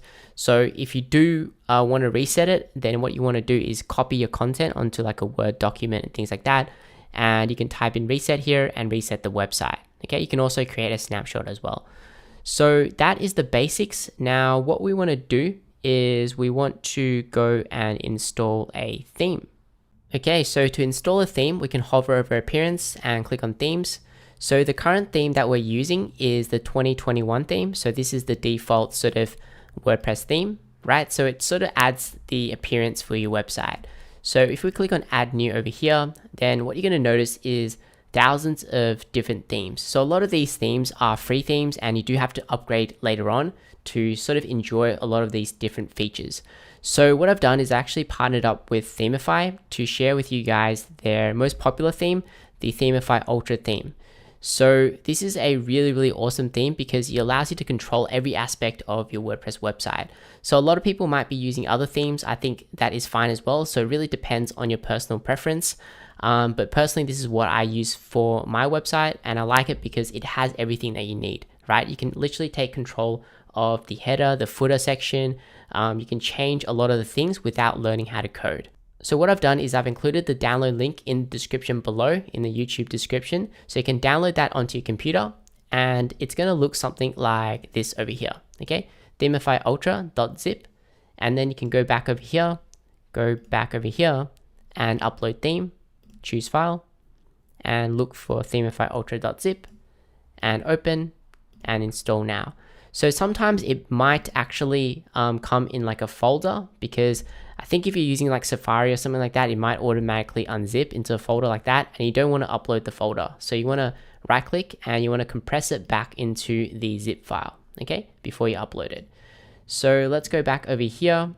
And once that is uploaded, then we can actually activate it. So you want to make sure you upload it as themes. So a lot of people actually upload it as a plugin and that's not going to work, all right? Because the sort of theme and the drag and drop builder is included in the theme itself, right? So everything in a whole package. So if in the future you need to update your theme, you can go to hoganchua.com/update and you can watch this video to show you guys how to update your theme in your WordPress dashboard area. Okay, so I'll include the download links over here and you can download it and you can update your themes as well as the plugins that you might need as well. Okay, so once that is done, we're going to click on activate. Now, if you do have any issues, then you can email me at support@hoganchua.com or you can drop a comment in the YouTube comments area. So here are the skins and demos. So generally I just stick with the default one. So I'm going to click on close on the top. Okay, and let's just close that. So if we actually refresh our page now, it's going to change the look of our website. Okay, if you hover over here and turn on the builder, it's going to show builder is not available on this page. So a lot of people don't actually follow my videos, and a lot of people have this problem where they say the builder is not available. Now this is because we haven't created our pages yet. So this is actually not a page, right? So we have to go and create our pages right now. So if you hover on the top over here, we can click on page, right? Or you can click on post. So let's click on page first. And what we need to do is create our home page, right? So we're going to add in a page. Now, if we actually click on the three dots over here, it might actually look like this. Okay, so I don't like this layout. I like to have it like this. Okay, so you can click on the three dots and you can deselect the full screen mode. Okay, so title, it's going to be home, and click on publish and publish again. Okay, that's going to take us to this URL over here. We can click that to view the page. So this is going to display as yourwebsite.com/home.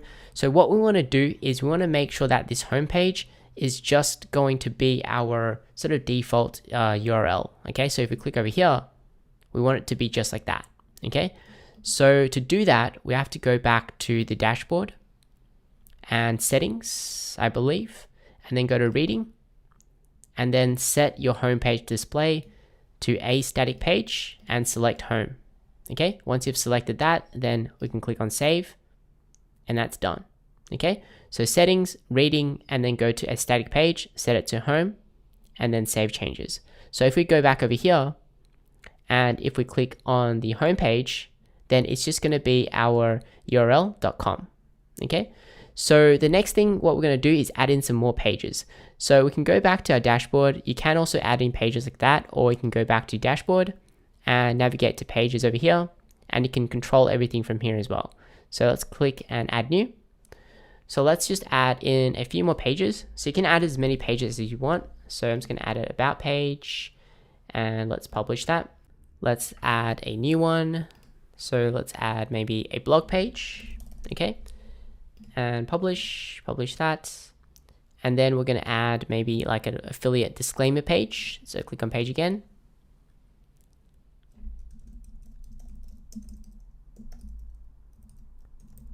Okay, and publish that again. So that should be done. So let's go back to our homepage. All right, so we've got our pages listed over here. So what we want to do is we want to change the menu. Okay, so I'm going to show you guys how to arrange the menu, the top navigation menu, and also how to add in pages on the bottom if you do want to do that as well. So let's go and arrange our menu, and we can do that by going to customize, and then we can click on back, and then let's click on menus. Let's click on create new menu. So this one's going to be top nav for top navigation. And for the menu location, we want to set it to the main nav, which is the top over here. Okay, if you want to add a menu for the footer, we need to click on footer navigation. So let's click that there, click on next. Now what you're going to notice is that it has three dots over here, and that is actually the mobile menu. So what you can do is actually go and click on the top over here and try to zoom out of your browser a little bit, and that should display. Okay, so we need to add in the items first. So let's add in item, let's add in our blog page and maybe our about page like that. And then we can just rearrange it by dragging and dropping. Okay, so let's click on publish, and then that's going to display. So what if you want to create like a drop down menu? So a drop down menu is like if you hover over here, it's going to drop down. So we can do that by just indenting it. So click it and drag it and sort of put it below the about. Okay, so that's going to be like a, let's publish that. And if we actually refresh that, let's just open that in a new tab to show you what that looks like. Okay, so when you hover over that, it's going to drop down like that. Okay, so you don't have to do that now, but I just wanted to show you guys how to actually do that. So let's go over there, and then we want to select automatically add new pages to the menu. So when you create a new page, it's going to automatically add it to the menu. So you can rearrange it, and you can delete it anytime that you guys want. Okay, let's publish that, and let's go back over here, and we can create a new menu. So it could be like footer menu, and then we can select footer navigation and click on next. and then we can add item, and then we can add affiliate disclaimer or whichever page that you want to put on the bottom. Click on publish, and then that's going to add your page like that. Okay, so let's click on close once that is finished. Okay, so the next step is I want to show you guys how to change this and how to delete this home title and also this section over here. So if we click on turn on builder, then it should turn on the builder and we can start editing our page. But this title over here is in our way, as well as this sidebar. So I'll show you guys how to customize that. Let's click on close. Okay, so let's go back over to dashboard, and then let's go to Themify Ultra, Themify settings. Okay, so this is where you can actually control your layout of your Themify website. Okay, so let's go to the default layouts and let's go to default page layout. All right. So for the default page layout, what we want to do is we want to remove the title and remove the sidebar on here. So let's go there. Let's go and hide it. And let's change the sidebar to no sidebar. And then save it. And then if we refresh it, then that's going to delete. Okay, so that's also going to change the layouts of the header and footer. So what we want to do is let's go to theme settings over here. Let's go to theme appearance. So let's make sure we have this one selected and let's click on save. And then let's refresh that.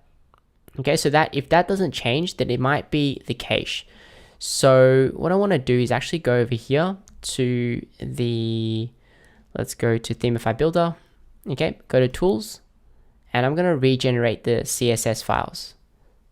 Okay, so hopefully that is going to... All right, so that's pretty much good to go. So summarizing how I fixed it is I went back to Themify settings, the Themify Builder, and then you can go to tools, okay, and then regenerate the CSS files. Sometimes you might need to delete the cache as well and things like that. And I also deleted the browser caching as well, and then it should be pretty much good to go. So sometimes you might, encounter these issues whenever you're building like a WordPress website or, any type of website, you're going to encounter issues. So this is one of the most common issues. So I did want to include it in the video so that you guys can sort of solve it for yourself. So let's go back over here. Let's go to theme settings. Okay. And what I want to do is I want to exclude the tagline. Okay. And let's just exclude that over there. And you can play around with the different settings, the basic display settings for your footer as well. You can update that. So let's go and save it. And then let's go over here. Let's refresh it. And that's going to disappear. Okay, so I might just hide the search bar as well as this one over here. Okay, so let's go over here. Let's hide the footer logo. And I'm also going to go down to, where is it? Okay, footer text. Okay, and I'm going to hide footer text too. And then click on save. And then refresh it. And then that is pretty much good to go, right? So you can also change the footer design, the layout as well. This is the default one, so I might change it to the footer block. Let's click on save. Now hopefully this one's going to save. Okay, so that is pretty much good to go. So what we can do now is click on customize on the top over here. Now if you don't see the bar, then what I do recommend is refreshing the page, then you should be able to see it. And then what you want to do is navigate to Themify options. It should automatically redirect you here. And then click on site logo and tagline, site logo. And then here you can change the site title. So I'm just going to name it logo. So I just want to keep everything as simple as possible. Now, if you do want to add in a logo image, you can select this tab over here. And I've also got a video where I show you guys how to make a free logo and favicon using Canva. So Canva is a really awesome tool. I show you exactly how to use it and create a logo as well as your favicon, which is the little icon on the top over here. So let's go over here and you can also just, choose a font and just use that as your logo. Because you don't really need to worry too much about your logo at this time. What you do want to focus on is your content. So just keep it nice and simple for now. You can also change the site tagline. So we can change it to, like, for example, ultimate resource for YouTube creators. So this should be like basically, telling people what your site is about and, who it is for, who is it helping and things like that. So for me, I'm creating a website that's going to help YouTube creators, make money online and also, get more subscribers and views. So I'm just calling it ultimate resource for YouTube creators for now. So I probably will change it later on, but I think that is pretty good for now. So we're going to minimize it and click on publish. So to add your fav icon, you can click on back, and then we can click on site identity, click on that, and select site icon, select files, and then we're going to upload the picture. Okay, so this one over here, a PNG.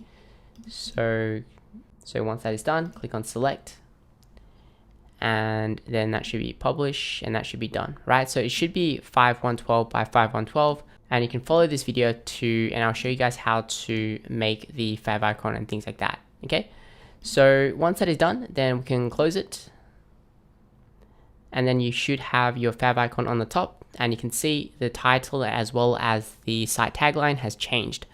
So let's go ahead and show you guys how to use the builder. So you can turn on the builder. Now, if you don't see this builder icon, like it might say it's not available on this page. Now that's because you haven't followed the video. Make sure you skip back a little bit, and I'll leave the timestamp in the description where I show you guys how to add in pages and set your homepage and things like that. So over here is your panel area where you have all the different modules which you can add and drop in. So we can also click it and we can move it like that, or we can drag it on the left as well. So I prefer it on the left.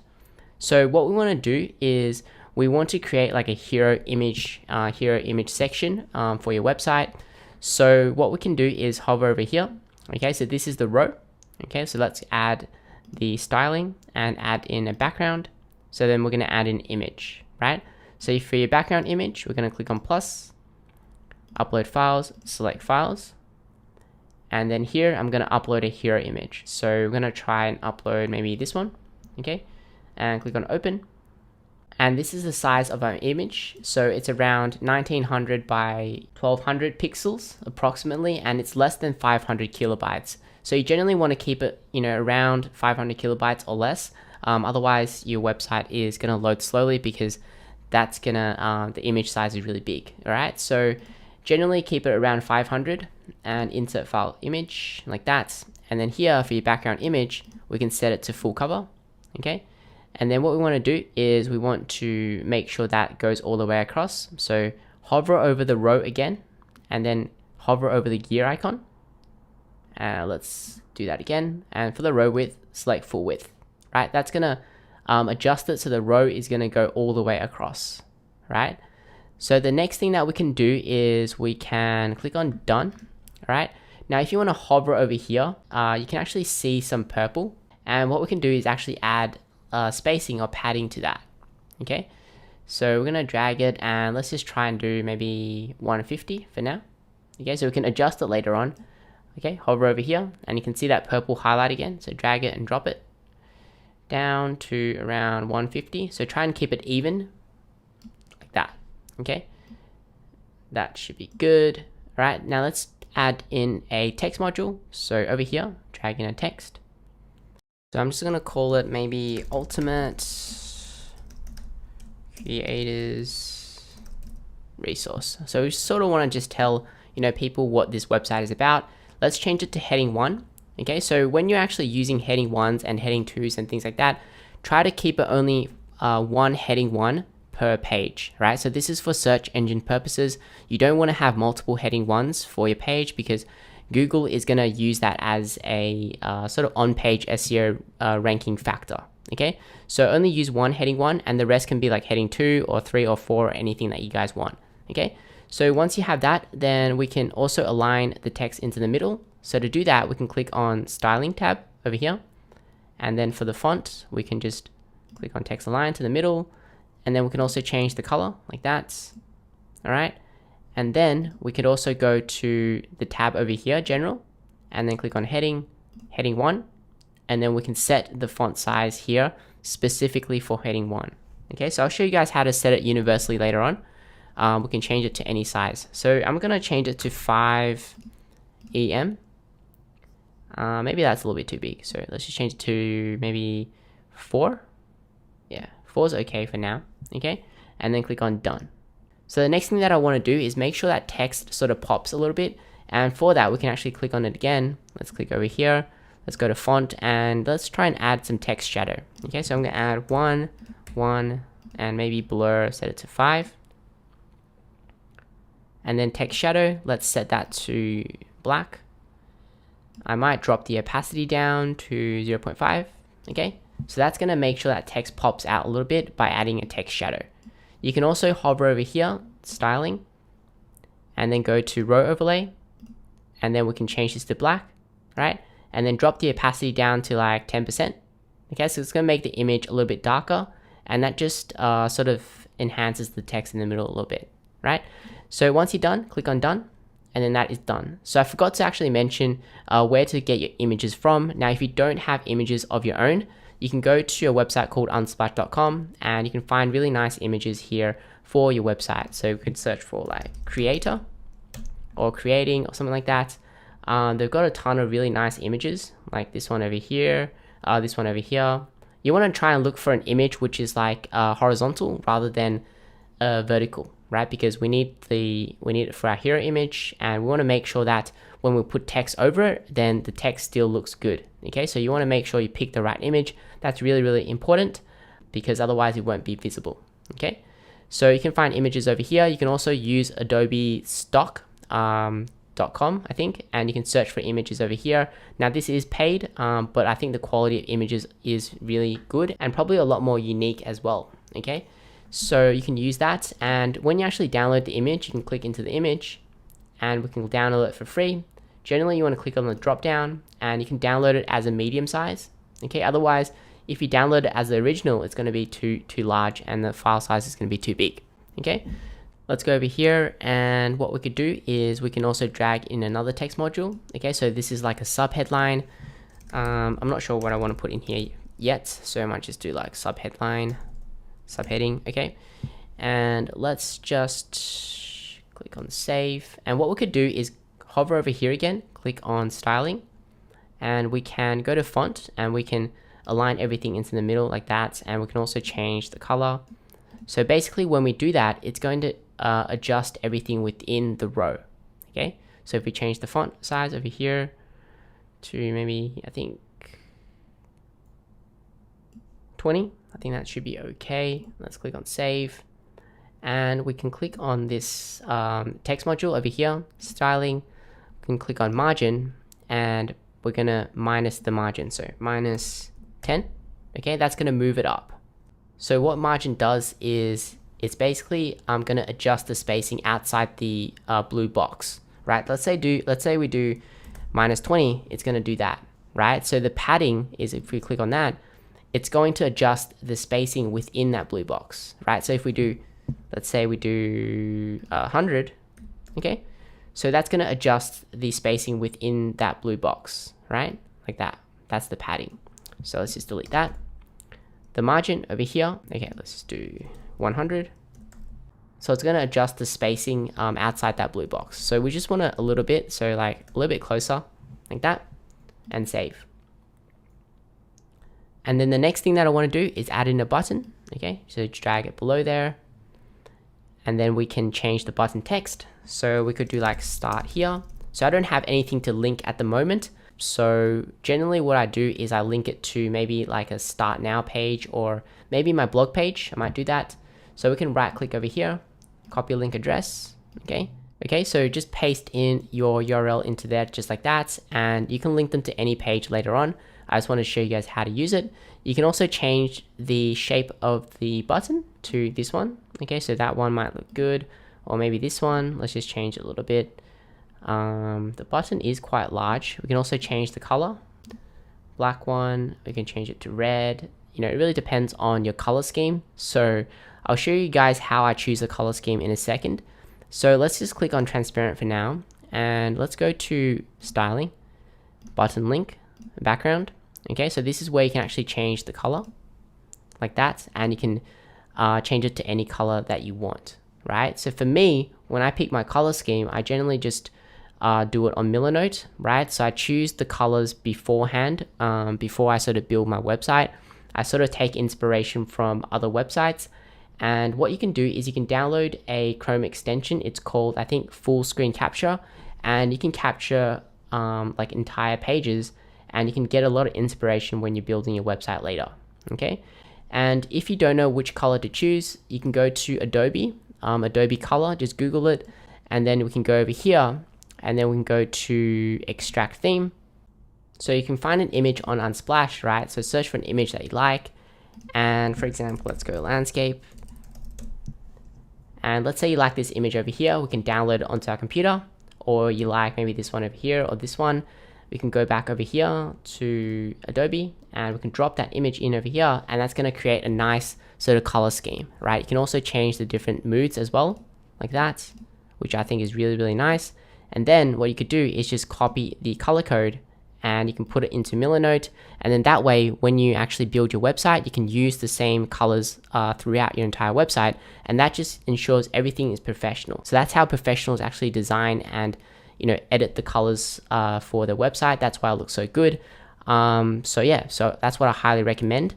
And then also choosing some neutral colors as well, which you can use for your website. So generally use these colors when you don't know which color to actually use. So let's go back over here. So let's just say, for example, I've picked this color scheme over here. Okay, so this orange, I really like this orange. And this is going to be like my accent color. So I picked like a green sort of color scheme, and then I'm going to use this orange sparingly on my website. So maybe I can use it on my button. So let's click over here, styling, and just paste that in like that. And then we can click on hover. And then I go to over here, let's just paste this one in as well, copy, come back and paste that in, and that's looking great, right? So I might change the size of that button a little bit. So let's just, it's too big, I think, 16, I think that looks okay. Okay, so I might edit it later, but let's just keep it nice and simple for now, save it and close it. All right, so that is a very, very simple layout. So what you're going to notice is a gap over here, and it's not going to stretch across. So what we need to do is go to edit page, and then what we're going to do is make sure that stretches all the way across to the left, and that space on the top is actually gone. So let's scroll down to the Themify custom panel. Okay, click on the drop down, and that's going to appear. And then for the content width, you want to select full width, so it goes all the way across. Okay, and update. So let's click on view page. You can click on view page over here, or click on permalink, and that's going to take you to that page as well. All right, so that is looking great. So before we get started to add content onto our website and also display that content, I do want to show you guys some essential things, which is, for example, your affiliate disclaimer, which I recommend adding in. So you can just simply turn on the builder and add in your text module and drop in your affiliate disclosure. So for example, it could be like, some of these links on this website are affiliate links. This means if you purchase through those links, we may receive a commission. So this doesn't incur any cost to you. In some cases, you may receive a discount. So these commissions help support the content for our website. So you could have something like that for your affiliate disclosure. So this is like an FTC requirement, and you can also add it onto your blog post as well, which I recommend, and I'll show you guys how to do that later. So you can simply just add that in, and then you should be good to go. Then you can create like a simple about page, right? So about page is going to build some trust with your audience. So you can tell them, what this website is about, who does it intend to help, why do you create it, and where to actually find you. Okay. So then next you might want to display some social media icons down here. So we're going to go back to our dashboard section, and I'll show you how to quickly add that in. So Themify Ultra, Themify settings, and then we can go to social links. And here is where you can just paste your profile URLs, right? So for example, Twitter. So I'm just going to paste that in to show you quickly how that works. You can also change the color, but I just like to keep it as default. Facebook, we're going to copy that, and let's paste that in here. And then YouTube as well. So you can copy your YouTube channel over here. And let's say if you have Instagram, okay, I'm just going to paste that in. Let's just change this to Instagram, like that. And then insert icon. And then I'm going to click on font awesome, and then I'm going to try and type in Instagram. Okay, so this one over here, and then that should be added in. Okay, so you can also add in additional ones as well. Then we can click on save. And now before we actually exit out of here, we need to actually display it. So we need to go to appearance and widgets. So let's go to appearance and widgets. And then what we need to do is look for themify social links over here. So we can drop this widget onto any widget over here. So we're going to drop it on the footer social widget section. Okay. And then we're going to open link in a new window. Okay. So generally I like to open links in a new window if it's an external link, a link that is not on your website. Okay. Because you want people to stick on your website. You don't want them to, leave. So we're going to click on save. And you can add it to your sidebar section later as well for your blog, but I'm just going to leave it as is. Okay, so let's go back to our homepage, and then you should have your social links like that, and that's looking pretty good. Okay, so another thing I want to show you is if you click on about, if we turn on the builder, okay, so if we go to the widgets over here, we can drop it below, so we can select themify social widgets as well, like that, and that should display as well. Okay, so I'm going to open link in a new tab, and for the color I'm going to click on styling, and then we're going to see, I think that should be a link, so we're going to change the link color to maybe like a dark gray, something like, yeah, I think that should be fine, maybe the same color, so yeah, same color as the text sort of thing. Okay, that looks pretty good. Let's click on done. Okay, so you can do that as well. You can also go to blocks. So these are sort of pre-created blocks which you can drag and drop in to help you with the layout design of your website as well. So I do have a full tutorial on showing you guys step by step of how to actually create the website and how to use the builder and all the different functions on it. Because for this video, I just wanted to focus mostly on actually getting you guys results. Let's go to the, let's go layouts over here, load layout, and you can also load different layouts as well which have been designed. So for example, if you want to load this about layout, then you can do that as well. Okay, and then all you need to do is click into the modules and edit the text and change your images as well as the colors. Then you should be good to go. So let's click on close. Let's save that. Let's close this over here. Next thing that is really important and really crucial to understand is that we want to make sure that our website is always mobile responsive. So if we resize the screen just by dragging it in, you're going to see that image is not looking that great, right? And the text is not looking that great. It should be a lot more responsive than that. Okay, so to make it more responsive, we can turn on the builder. And what we can do is we can set the styling for the mobile devices only, or tablet devices, or tablet landscape. So right now we're on the desktop version, so we can click on mobile, all right? And what we can do is we can either display that image on the top or on the bottom. So to do that, we can hover over the row and we can set it to this one over here. Okay, so to change it like that, or we could try and put it below that. So we can do something like this, okay, right to left, and that's going to display like that. So I think that is perfect right now. Obviously your image is not going to be that big on mobile because right now it's displaying quite large, but that is fine. Then what we could do is make sure that on tablet it's looking great as well. So we could do the same thing, or we could also change it to something different as well. So for example, what we could do is, let's say for example, for tablet landscape, okay, maybe we don't want to have this image display at all. So we can hover over here and click on visibility, and then we can hide it for specific devices as well. Okay, so you can also do something like, for example, we can also duplicate it like this, and then what we could do is click visibility for this one, and we can hide it for mobile. And what we could do for this one is we can click on visibility, display it for mobile only, and then go to image, and we can ultimately sort of change that image if we want to. So for example, we could do like, let's go ahead and upload another image. So maybe this one over here, open. So let's go and insert file URL. Okay, so what it's going to do is click on done. Let's click on mobile. And then, okay, so that should click on that one. Let's go to visibility. So on mobile, it should hide. Okay, let's click on done, save it, and close it. Okay, so now if we resize the screen like that, then that's going to edit and change the image for mobile devices only. Okay, so that's really important to know because sometimes you might need to use that. So what you want to do is whenever you build a new layout for a page or anything like that, you always want to make sure that you have a mobile responsive website. So you always want to check it like that. And if it doesn't look good, then you can always edit it, okay? So we can also click on turn on builder, and we can also set a specific size for the text or the buttons for mobile devices only. So for example, okay, we'll click on the mobile device over here, click on text, and then we can click on styling. We can go to the heading 1 font, heading 1, and we can change it. So we can change it to like, let's say 3. Okay, so make it a little bit smaller. So this is gonna only change for mobile devices only. If we click back onto the desktop version, then what you're gonna notice is that it goes back to that specific size. So you can go back over here and that changes, right? So you can even change the color and you can edit it however you like, specific for mobile devices only, okay? Click on done, save, and let's close that.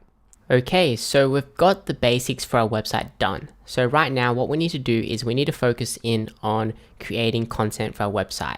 Okay, so this is going to be the most important part for your affiliate marketing business and your affiliate marketing website.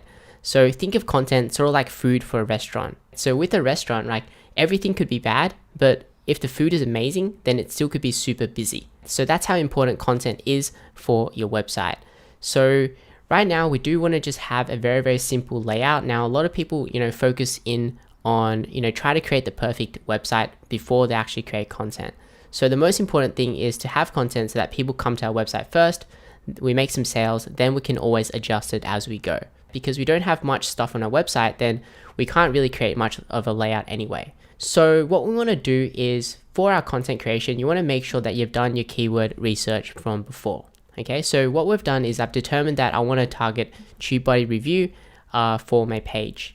So if we actually go to TubeBuddy review over here, what you're going to notice is if you actually do like a quotation search, basically we're competing against 7,000 other websites, right? So we want to make sure that our website is ranking on page number 1, because generally if it's not ranking on page number 1, then people aren't really going to, click on page number 2 and 3 and 4 and things like that.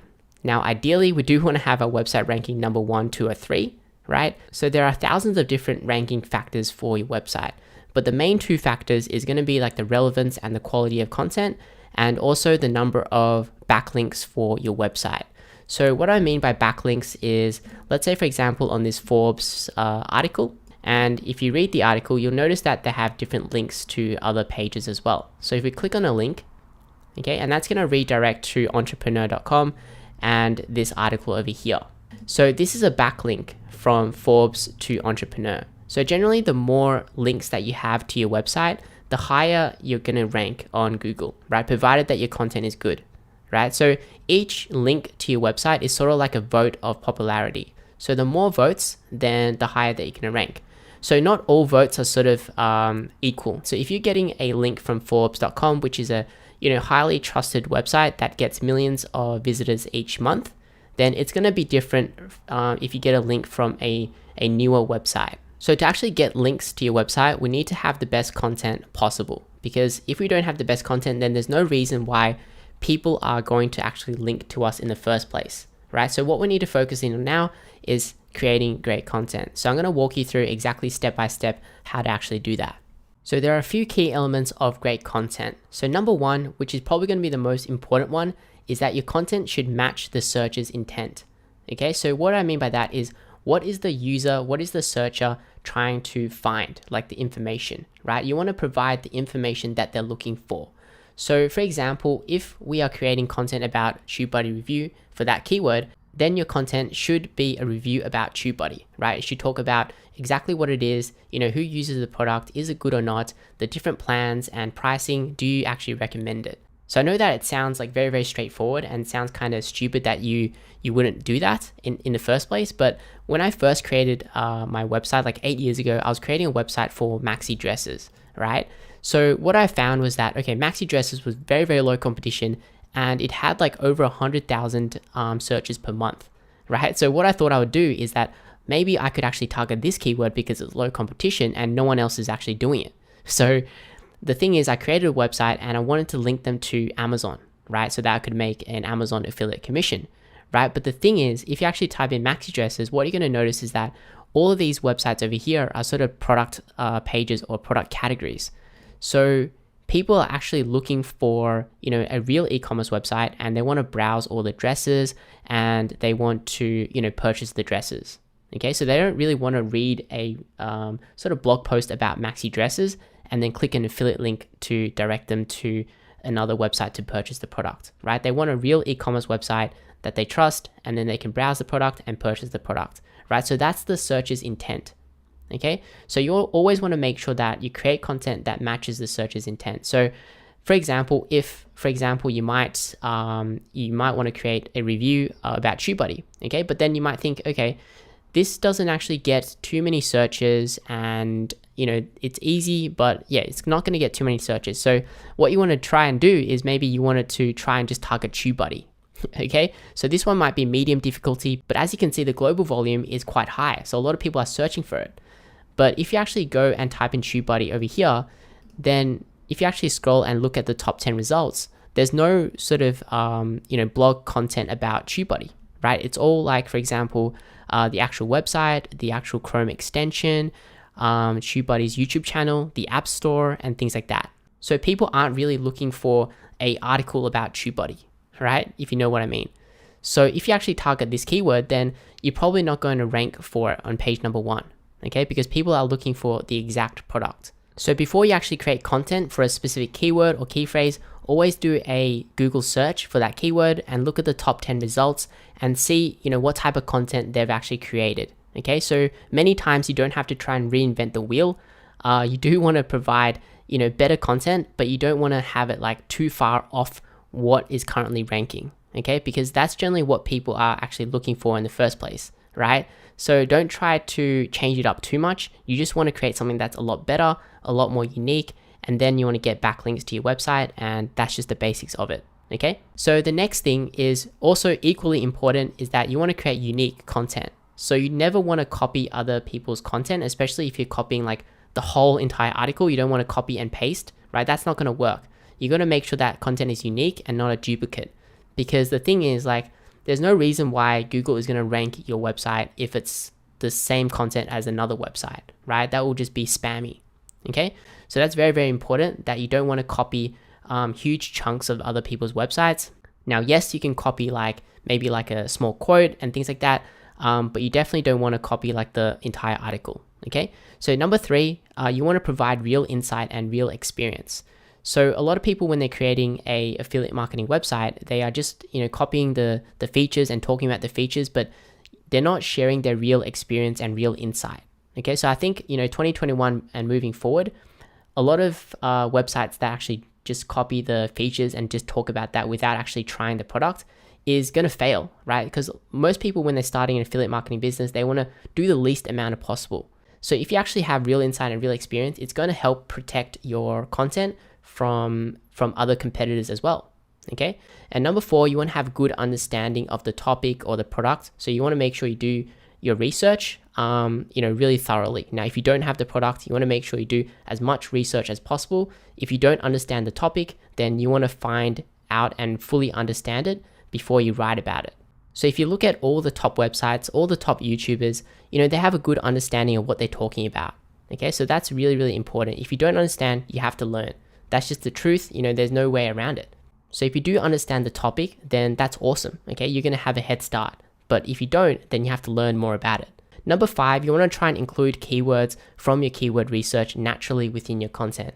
So for example, if we are doing the TubeBuddy review, okay, so what you can do is you can look at the top result or the top 3 results, and you can click into the keywords, right, that they're actually ranking for that page. And what you're going to notice is that it's also ranking for other keywords as well. So like, what is TubeBuddy? Is TubeBuddy safe? How to use TubeBuddy? So these are some of the things that people are searching for, and some of the questions that people want answered. Okay, so if you actually include that content within your review content, then it's going to be amazing, right? Because that's exactly what people are looking for. So that's why it's really important to look at the keyword research and look at all the keywords and try to create maybe different subheadings from it as well. So for example, you could have TubeBuddy pricing, and then you could have like content about, is TubeBuddy free, how to use it, and things like that within your content. And that's really going to help your content stand out. okay? Because you're covering everything that people are looking for, right? So number 6, you want to provide answers to what people are actually searching for on Google or YouTube or on the forum. So this is similar to number 5. If you actually do a search for the keyword, so generally there is a section like this, like people also ask. So you can include this within your content. And what you can also do is scroll down to the bottom part, and you can see other, searches that people do as well. And what you can also do is you can actually search up different forums. I think like Reddit forums and things like that. You can see what people are asking, and also go to YouTube and watch the videos on the actual review on the product. And then you can discuss the concerns that people actually have. So number 7, you want to make sure that your content is thorough and complete. Try to cover the entire topic really thoroughly. Okay, try to create the best thing possible that you can. Okay, your content is your product. Number 8, you want to make sure it's well formatted. So for example, you don't want like a huge chunk of text. You want to make sure you break it down into different subheadings and make sure it's very, very easy to digest. Okay, so people don't like reading like huge chunks of text. And if people see that, then they're going to click off your website, and then that's going to give Google a negative signal for your website because people are clicking off your website, right? So Google is going to take that into consideration in ranking your content as well. Number 9, you want to include supporting images and also screenshots, videos, and maybe quotes and references to sort of enhance your content a little bit, right? Because people don't want to read just a bunch of text. They want to look at some images and, make it more interesting for them and make it easier for them to actually read again. Okay, so that's really, really important. Number 10, you want to include not just the good, but also the bad as well. Like if you're writing a review, don't just write all the good points. You should also write some bad points as well. That just adds some credibility to what you're saying. Okay, so if people see that you're just, writing all the good stuff, then, people aren't going to trust you. So people aren't going to read all your content and things like that. So you don't just want to be like, okay, this product is absolutely amazing and you have no downsides whatsoever. Then I don't think that's very, very good, right? But then on the other hand, you do want to have like, if there is some bad points, sometimes it's not necessarily bad for everyone. So for me, I used to like really like if I don't like a product, then I would say like, okay, I don't like it. But the thing is like there's different types of users. So let's say, for example, you're creating content about TubeBuddy, right? You're writing a review. So the users of TubeBuddy, there are different types of users. For example, you might have an 18-year-old who has a gaming channel, but then you might have a 36-year-old who has a business channel. So everyone is sort of different. So you have to try and think about, their needs, right? You have to think about, okay, is this product good for them? Maybe it's not good for you. Maybe you should get this product. You have to try and think of it like that, okay? Because sometimes one product might be good for one person, one product might be bad for another. So for example, if, let's say for example, I like BMWs, right? But then someone might not like BMW because of X, Y, and Z. Maybe you recommend like a different car, maybe like a Japanese car or something like that because of X, Y, and Z, okay? So there's not necessarily just like bad all the way and not necessarily good all the way. So having both, addressing both points is going to help with your credibility and also help people make the right decision as well. Okay, so those are just some of the key elements of creating great content. So what I want to discuss right now is the content creation process. So I want to help you guys break down everything step by step, day by day, so that you guys can have like an action plan of creating content. Because I know that, creating content might be quite scary, but honestly, it's not as hard if you break it down step by step, day by day. Right? If you try to do everything one day, you're going to get completely overwhelmed and you're probably not going to take any action. And if you really want to succeed with affiliate marketing, it's about actually producing content and taking action, right? So day number 1, you can focus on keyword and competition research. So you can use Ahrefs to do keyword research, and you can look through all the different websites and, research the different keywords that you can target as well. And you can use Millernote to jot down all your ideas and brainstorm, find out, what they're doing well, what they're not doing well, what can you improve on and things like that, or any other information that you might need, right? Because you might have a lot of things in your head. So it's really good to actually just write that down and then you can come back to it later on. So then what you could do for day 2 is you could do product research and also testing of the products. So depending on the product and depending on the competition, it may take longer for the testing and things like that. It may take a week or it might take 2 weeks. It really depends on what type of product that you want to promote as well, okay? Because you want to gain as much product knowledge as possible. That way, the content that you create is going to be really good, all right? So day 3, you can start writing your titles, your introduction, your different subheadings, and you can also create your featured image, right? So what I recommend is writing all your content in Google Docs first, because that way you have it saved, right? You don't really want to write directly on WordPress because it's not as easy to sort of edit your content there, okay? So you want to have your content ready in Google Doc, and then you want to transfer it once it's all done, okay?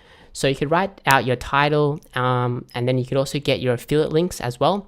So generally, you should apply to join the affiliate program by now. So most of the time when you join the affiliate program, it's going to be like an in-house affiliate program, and you can just get the affiliate link directly from the dashboard area. Sometimes the affiliate program might be like a affiliate network that you have to join, and then it does take like a day or two to get approved. Once you get approved, then get the affiliate link, and then you can paste it into here, okay? So what I also like to do is I like to write out, who is reading this post, okay? Because that's going to give me a very clear direction of, who am I writing for. So you can also write out your introduction, and then you can also write out all the different subheadings. So you don't have to write everything right now, but you can write out the different subheadings based on your keyword research. And then once you've done that, then you can create your blog post featured image. So your blog post featured image is like the image like this, right? You got your blog post, and then you need an image that's going to display on your blog, right? So you can either create it on canva.com, or you could hire someone on Fiverr to actually do it for you. So you can search blog featured image, and you can hire someone, and I think it starts from like $5 or something like that, $5 to $10 for your blog post featured image, and then you can get that done. Okay, so that's probably going to take 24 hours or 48 hours to get it done. And then once you've done that, day 4, you can just focus in on writing. So just filling out all the subheadings that you have written, right? And you can just focus in on writing. So when you're writing, just pretend you're writing to a friend, right? Don't overcomplicate it. I know a lot of people might be scared. You might be like thinking, I'm not a good writer. But at the end of the day, we're just writing our opinion, okay? So don't try to overcomplicate it. Just focus on writing, and over time, you'll get better at it, okay? When you first start out, you might not be the best. It's just going to take time, just like if you were to learn tennis. So you're not going to be the best tennis player overnight, okay? You're not going to create the best chocolate cake overnight. So you have to keep on practicing, and over time, you'll get good at it, all right?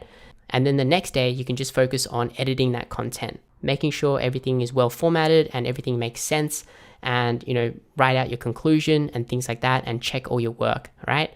And then day 6, you can focus in on adding different images, screenshots, videos, or different quotes and references for your article, okay? So to add some more sort of depth into it, okay?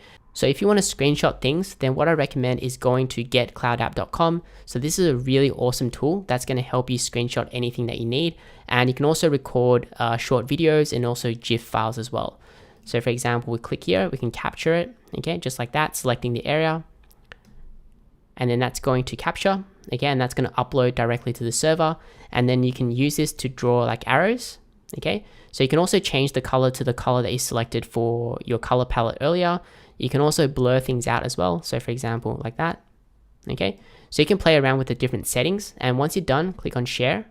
And then that's going to upload, okay? So then you can paste in the URL. So you can share this with a friend, especially if you're working with other people. This is a really, really awesome tool, okay? So you can download that onto your computer, okay? So what I recommend is creating like a special folder with all your images. So when it comes to images, you always want to make sure that you sort of optimize your images so it's not the biggest file size. You want to make sure that the image is not too big, otherwise your website's going to load slowly, right?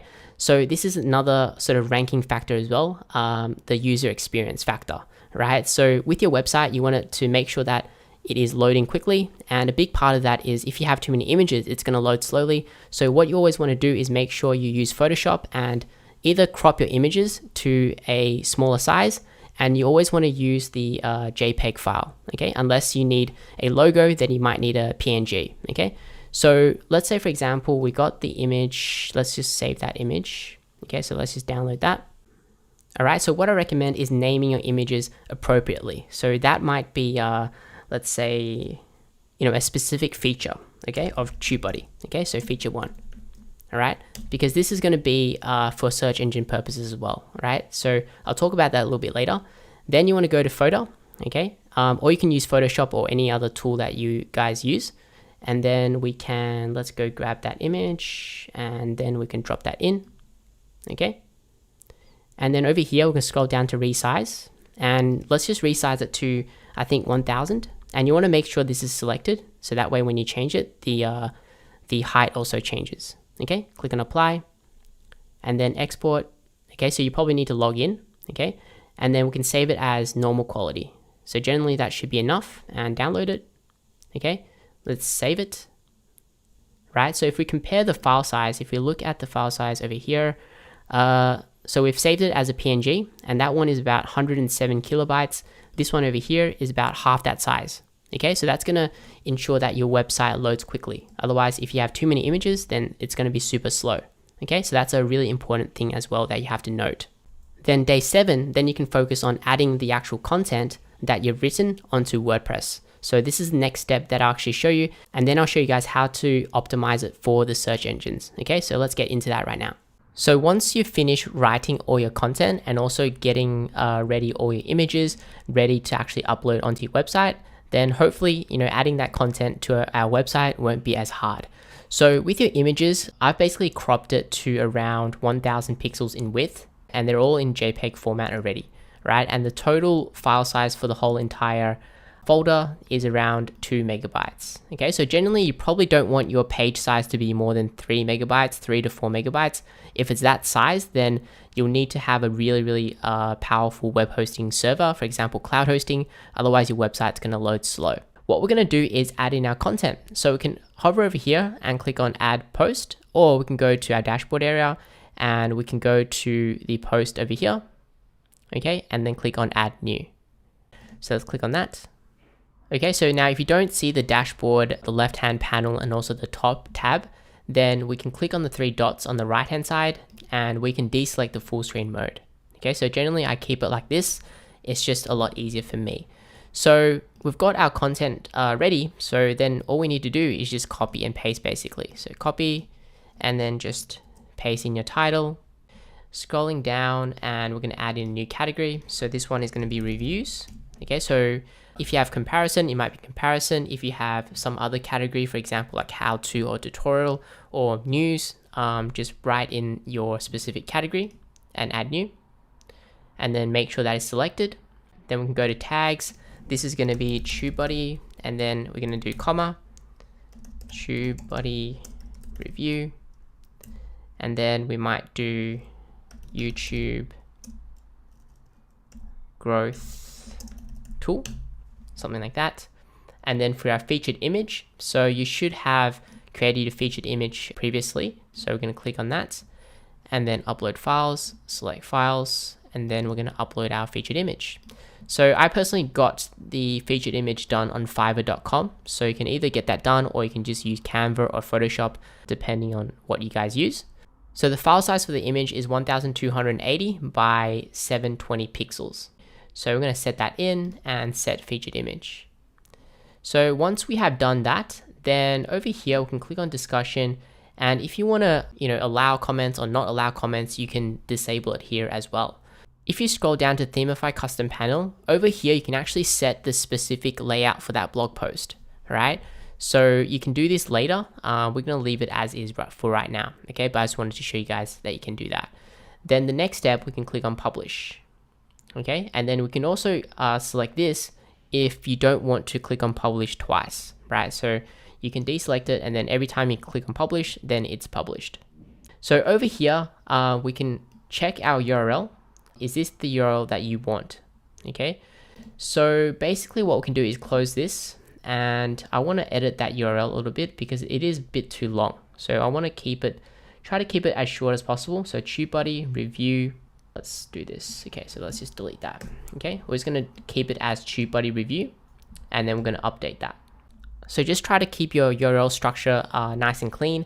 You don't want to have like 2021, because then, in 2022, then your URL will be outdated. So you don't really want to change your URLs too often, because it's going to hurt your search engine rankings unless you sort of do some like redirection. But that's another thing that you need to do. What you want to do is make sure everything is done right when you just start out. Okay, so once you've done that, then let's check everything. That looks all good. Let's update it, and we can navigate by clicking on view post, or we can just click on the URL like that. Okay, so this is our blog post. So what I want to show you now is how to add in the content, for example, the text, images, videos, and your links. Then I'll show you guys how to style it. So change the layout and also change the colors to your branding. Okay, so what we can do is first of all, turn on the builder on the top, or you can turn it on over here. And then on the left, we've got the modules again. So generally, there's quite a lot of modules, but you don't really need to use all of these. So most of the time I just use like the text module, video module, and the image module. So over here is where we can actually put in our content. So for example, let's say for example, we want to add this content over here, which is our introduction. We can just copy it from Google Docs. And then I'm going to drag in the text module and drop it. And then I'm going to paste it and match style. Okay, so that is the introduction. And then what I'm going to do is do the next part. So what is TubeBuddy? So let's just copy that and then go over here. So what I'm going to do is I'm going to click on done and then add another text module. And then I can put in the title. So what is TubeBuddy? Now this is really important. So we want to change it to heading 2, or you could change it to heading 3 or 4, but don't change it to heading 1. So generally for each blog post and each page, you should only have one heading 1, and that's going to be your title. Okay, so this is for search engine purposes. So for now, I think I might just do it as heading 3. Okay, that looks okay. Let's click on save, and then let's go ahead and paste in our content. So copy, come back over here. So we can just add it in that same module as well. So paste and match style, or you could just add in a new text module as well. So sometimes I think that looks okay. So what we're going to do after is going to add like a content section, and it's going to scroll to each of the different sections as well. So here, if you want to add an image, all right, so let's add in our image. So we can drag in the image module just below that. And then what I want to do is click on upload files, select files. And I want to upload all the images that I'm going to upload for this post. So that way I don't have to upload it individually again. So we're going to select all our images except the this one, which we've added in before. And then what we could do is just click on open. Okay, so that's going to upload all our images that we need. So that way we don't have to, keep on uploading images. Everything is very, very streamlined. So the image that I want to pick is, let's find it. I think it's this one. Okay, so this one over here. Let's do insert file URL, and that's going to insert our image. So we can also add in an alt tag over here. Okay, so this is maybe, what is TubeBuddy? So what an alt tag does is that you can put in like, the description of the image. So by default, Google doesn't really understand, what your image is about. So if you add an alt tag, it's going to give an idea of, what that image represents. So then when Google actually scans the content on your website, then they know, okay, this website is talking about TubeBuddy and things like that. Let's click on done, and then that is done. So then the next section is, let's add this in over here, copy it. So this should be fairly simple. So what we're going to do is I'm going to keep on adding in that content. So we're going to add it in like that. So as you can see over here, it's probably too close. So what I like about Themify is that you can actually hover over here and you can drag it like that. So I'm going to drag it and maybe do 20 pixels or maybe 25. Okay, so let's say if I do 25, then, in the future, then all of it will be 25 as well. So that's going to keep everything consistent, and we can click on that, and we can also align it into the middle like that as well. You can also go to styling and you can adjust it here as well. So they're both pretty much the same thing. So we can click on done. So next I'm going to show you guys how to add in the next sections. And I want to show you guys up to pros and cons, because I do want to show you guys how to style this section as well. So let's quickly add in the rest. So let's just grab all of this. Maybe let's just grab that one first, copy. Let's go back over here. We can also duplicate the text modules like that if you want to. So then we can just paste it in. This one, we're gonna reduce that size, that spacing, and then we can also bold our text like this. Okay, then the next section is gonna be getting started with TubeBuddy. So what we wanna do is we wanna sort of add like a call to action near the start of our blog post, which is going to include our affiliate link. So then people can click on their link, and then if they do purchase the product, then we can get a commission, right? So generally we don't want to have our affiliate links like at the end of a blog post. We want to have it within, the blog post, maybe 3 to 5 times. So this one, let's just copy that. Let's come back over here and let's just duplicate that post again. Let's click on that, and then let's just paste that in and match style. Let's change this to heading 3 again. Then the next section is going to be available on. So let's just try and copy that. Copy this and paste that in. Let's grab another text module, put that below there, paste that in.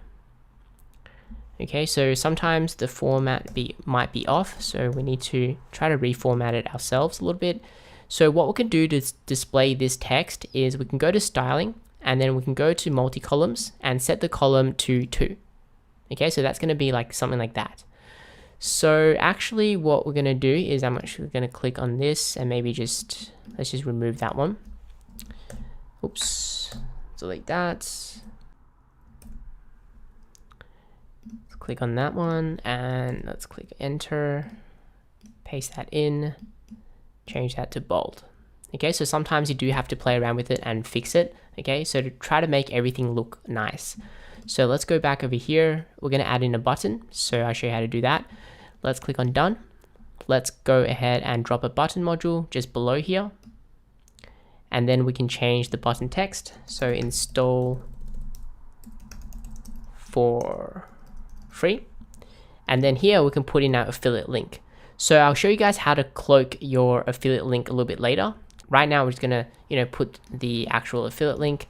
So an example of an affiliate link which is cloaked is something like this. So we're on the Food Rangers blog, and if you hover over the button over here, get TubeBuddy now, you're gonna see the foodranger.com/TubeBuddy on the bottom left. Okay, so that is an example. So that just sort of cleans up your affiliate links. So sometimes when you do get affiliate links from the affiliate program, it may be like a very, very long link. Okay, it does look kind of messy and people might not want to click it. So sometimes a lot of blogs and a lot of YouTubers actually cloak it like this, and I'll show you guys how to do that a little bit later. So we're just gonna copy and paste that in for now, and we can edit that later.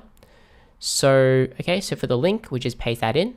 Okay, so when people click on that link, it's gonna redirect to TubeBuddy. So what we could do is probably just arrange it into the middle. So right now, I'm just gonna leave it as is, and I'll show you guys how to change the colors later when we style everything. So I might just add a little bit of spacing right now, maybe 20, 25. I think that looks okay. Let's go back over here. Okay, let's add in the rest of that. Let's copy this. And then click on done. Let's drag in another text module below that. Paste that in. Add some padding. Align it to the middle.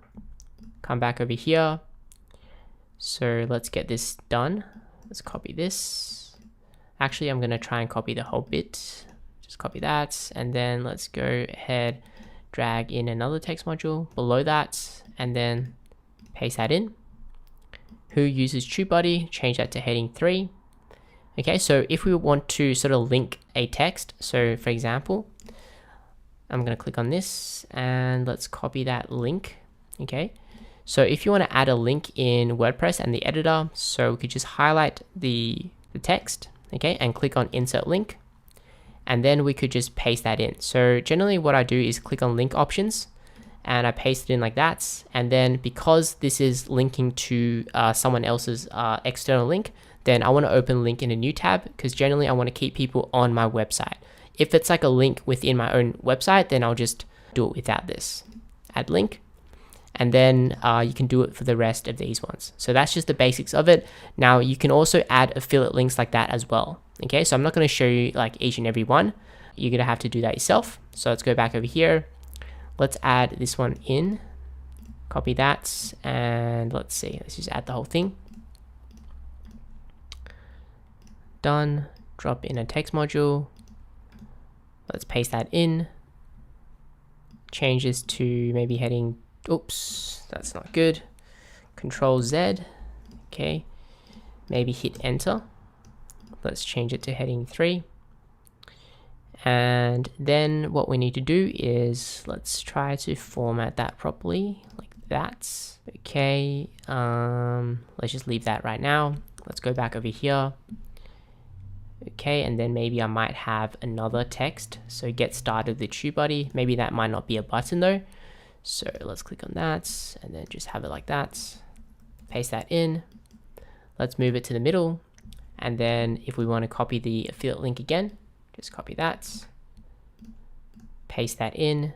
So everything that I'm showing you now is like the actual work that you need to do to become successful with making a affiliate marketing website, right? So there's so many videos on YouTube that just show you like, you know, just like the concept of it, but you actually have to do the work, right? So this is part of the work. And yeah, it's just everything that you need to know. So let's go down over here and let's add in the pros and cons. So if you want to display your pros and cons, so we can display it in a few ways. So let's go back over here. So what I'm going to do actually is add a new row. Okay, something like that. And then I'm going to separate it into 2 columns. Okay, 2 columns like that, one on the left, one on the right. Let's do a text module again. Paste that in. And then we're gonna copy that like that. And then we can come back over here. Let's paste that in. Okay, let's change that to heading 3. Oops. Let's drop a space first, change that to heading 3, or maybe try heading 2. Maybe heading 3 actually. So then we can go back over here, copy that, and then we can just duplicate that one, drop that one over, click this in, select all, and maybe just paste and match style. Oops, that's not good. Let's just delete that first, paste and match style, click on enter, change this to heading 3. Save it. Let's click on this. And okay, so for the rest of this stuff, you can pretty much do that yourself. So the next thing that I want to show you now is how to actually style your blog post. So I'm going to add in a bit more content and then I'll show you guys how to style it and make it look really, really nice. Okay, so I've added in some more content. So what I want to show you now is how to add in like a content section, something like this over here, where people can actually click on it and it can scroll down to the different sections. So this is going to add to the user experience of your blog post and your website. So let's go back over here and then let's turn on our builder. So this is actually really simple to add. So we can actually drop in, let's say, a text module. Let's say we want to drop it over here. Oops, let's move it back. Okay, so just above what is TubeBuddy. So over here, we can label this content. Let's change it to heading 4, like that.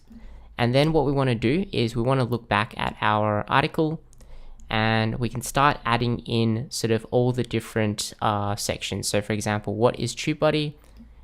So for example, copy that, and then we can start adding all the different sections in manually, and maybe who uses it, like that. And then we could do the next section, which is going to be, let's say,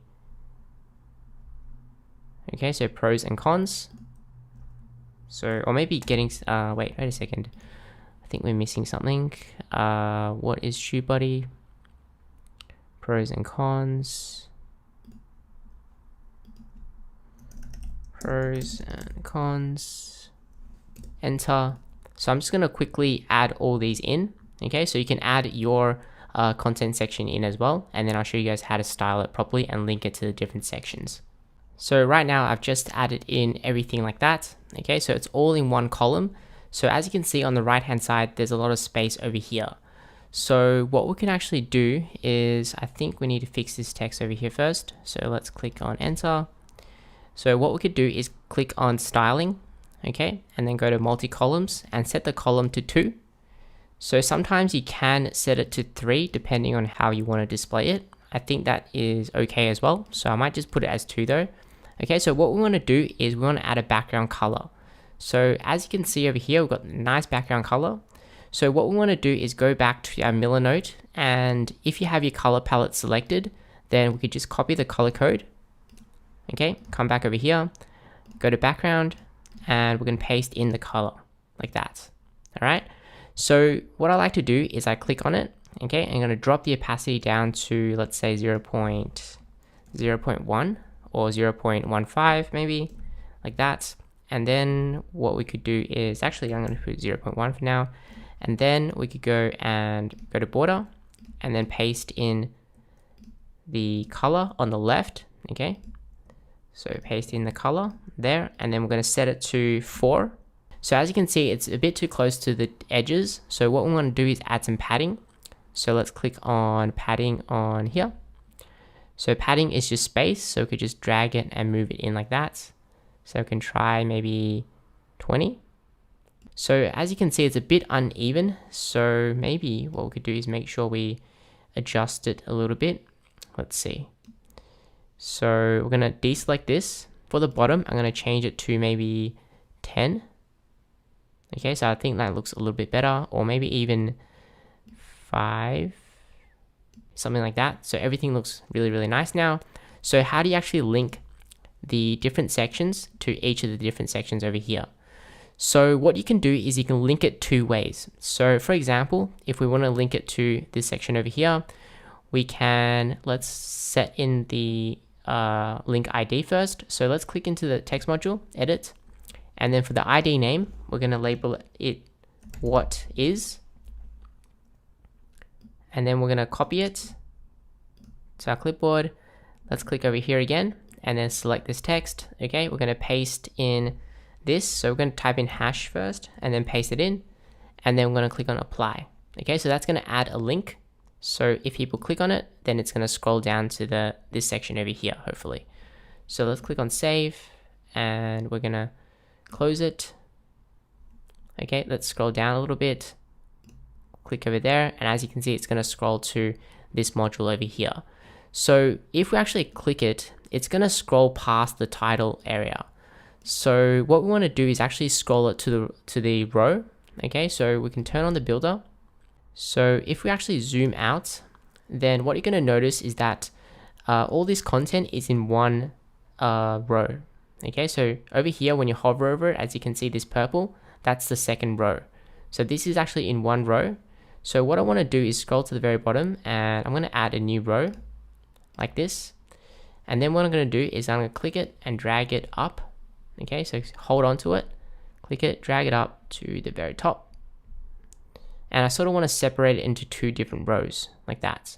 Okay, so I'm going to drag this content over here, drag this one over here on the top. Okay, so now it's in number 1 row and then number 2 over here. So I'm also going to add a little bit of spacing on the top like that. So maybe 25. So instead of linking it to the text module, let's just cut this and click on done. I want to link it to the row. So we're going to hover over here, row options, and set the row anchor to, let's row options and paste that in. So that's going to set in the location to the row. Let's click on save, and we can close that. So as you can see, it's going to scroll down to the row. So if we click on that, okay, and that's going to look really good. So what you can actually do is you can make it scroll down to either the text module or the row. So sometimes if we actually turn on the builder, let's say we want to scroll it to the summary section. Okay, so we don't actually have a summary here. So let's just do maybe summary, and then we can set the link summary like that. And then we can scroll down, and we can actually scroll it to the sort of the text module above. So we can scroll like this and then label this summary. Click on done, save it, and then close it. So if we click on it like that, then it's going to scroll sort of like that, okay, which is okay as well. So you can do it both ways, scroll it to the row or scroll it to the text module. So what you can do is you can individually do it for each one. Okay, so what I want to show you now is how to actually change the link color. So as you can see, the link color is red, and that's not part of my color scheme that I've actually set in here. So what I'm going to try and do is maybe change the color to this, copy that. Okay, let's go ahead and go over here, customize, and I'm going to try and change the color universally. Okay, so that means I don't have to change it, for each individual module. So let's go to body, and body link. Okay, let's paste in the module like that. Okay, so as you can see, that color is really, really nice. Okay, so everything looks, blends in really well with my color scheme. So that is that. Then we can click on publish, and then for the link hover, what we can do is we can also set it to this one, so dark green. Okay, and we can paste that in like that. So when people hover over it, it's like this dark green. Okay, so you can adjust it a little bit as well. So maybe sometimes I actually just take this color over here. Okay, so we can actually go to a website called 0 to 255, and we can paste in the color over here, click on next, and then what we could do is it's going to give us shades of the same color. So what I like to do is pick maybe 2 to 3 shades darker for the link hover. Okay, so this is like a web design. Okay, so you're learning a bit of everything here, and it's honestly what you actually need to know. So you need to know, a little bit about keyword research, a little bit about building a website, a little bit about design, and everything like that. So as you can see, it just makes it a little bit darker. It's very, very subtle, but it looks very, really nice. Click on publish. And while I'm here, I'm actually going to change the color scheme for the entire website as well. So we're going to start from the top. Okay, so for the headings, let's click on, okay, so that is the main navigation. So over here, menu link. Okay, let's just select the green color. Okay, so it didn't actually save yet because I need to exit out of it perhaps. So we're just going to copy that, paste that in. Oops, that is actually the background color. Put it into here like that. I think that looks okay-ish. Okay, so we can actually keep it like that, or we could just do perhaps just for the menu link hover, and we could do something like that, right? So it hovers like that color. So I'm actually going to go back over here, make sure this one is saved as well, and then click on publish. Then if you're scrolling down, as you can see the back to top button. So what we're going to do is we're going to change that back to top button color. So let's go to advanced, and then scroll down to footer, and then look for back to top button. Okay, for the color, we're going to select this one. Okay, the dark, oops, that's not the one that I want. So we want that for the background color, and then we want to change that to white, something like that. Okay, so that looks really, really nice. So you can either pick like an orange color, which is also part of my color scheme, up to you, right? So just try and keep everything consistent as possible. I think that is looking pretty decent. Okay, let's click on publish. So what I want to do is maybe I want to change the footer color. Okay, so what we could do is go to footer wrap. Let's go to background color and maybe select that color like that.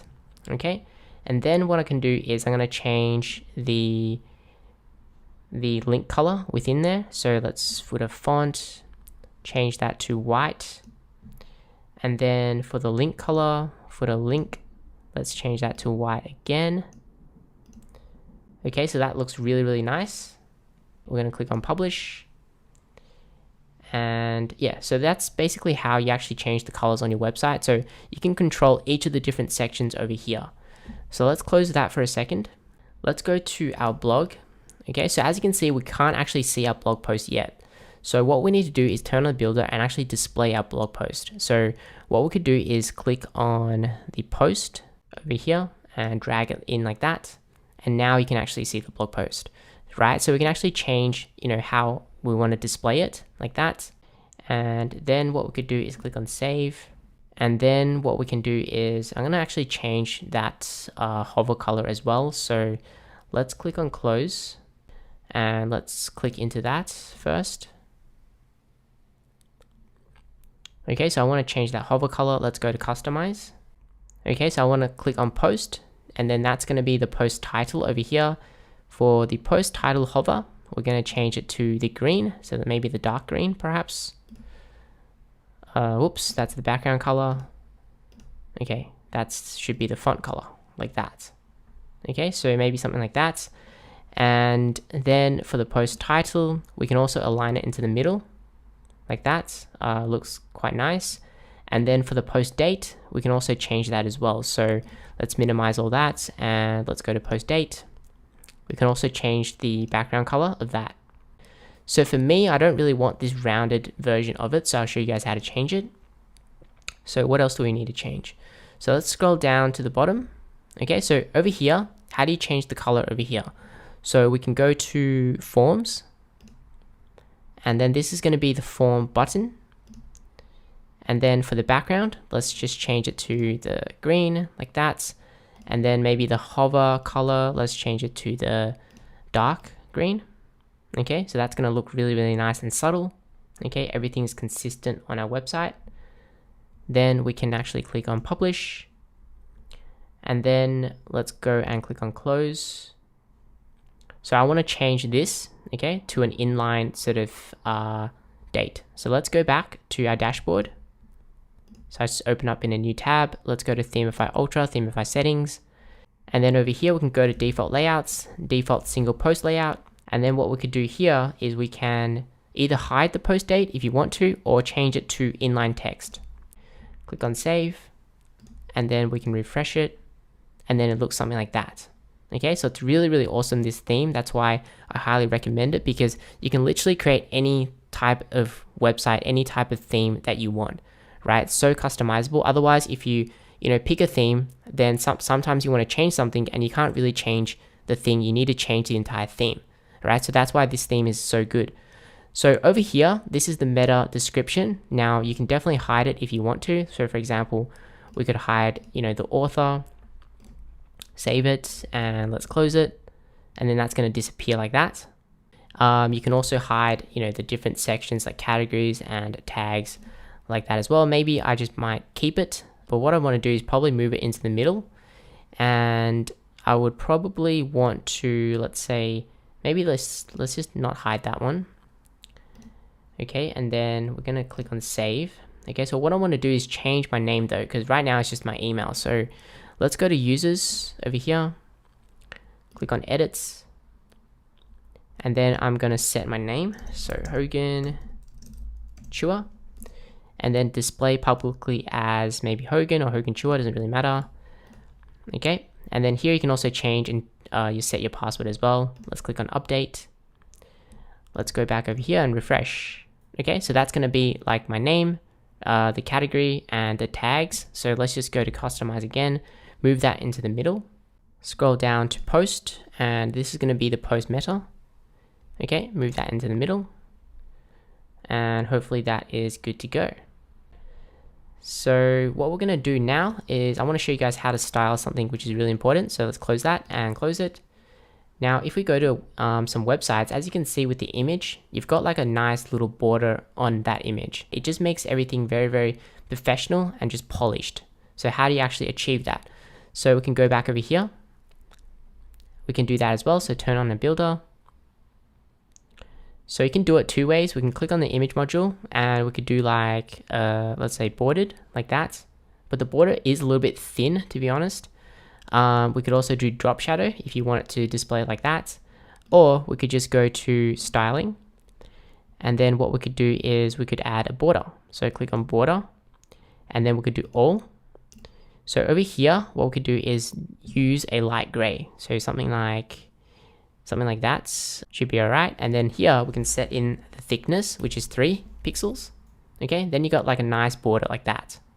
So that looks really, really cool. It could be like 4 pixels. It really depends on what you want. I think that looks pretty good.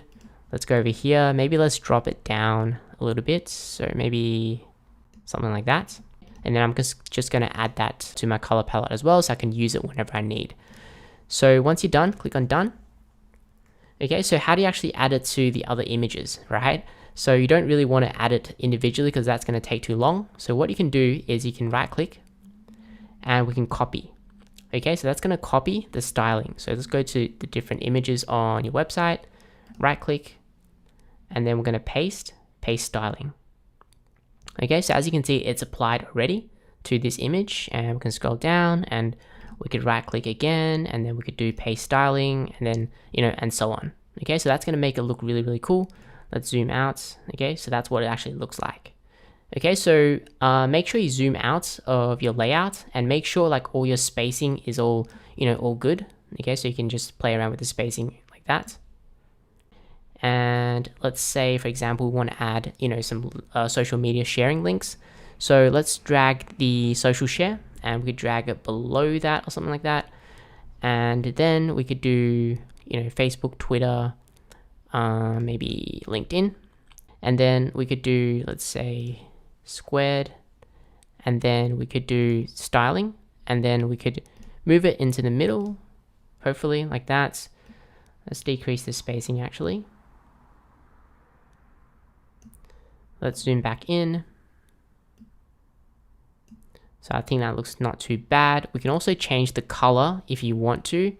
I think that is going to be the icon, and then we could do background color, and then we could do something like that, green, or maybe dark green. Okay, so that really depends on what you want really. I think that looks not too bad actually. Yeah, so that really depends on what you want. Okay, and then what you could do is you can also add the social sharing on the bottom of your page as well. Just duplicate it, zoom out, and then we can click on it, and then we could drag it anywhere that we want. Okay, so we could drag it onto the bottom of our blog post like that, and we can also rearrange it to maybe something like that. So I'm just going to leave it as is. I'm going to delete that.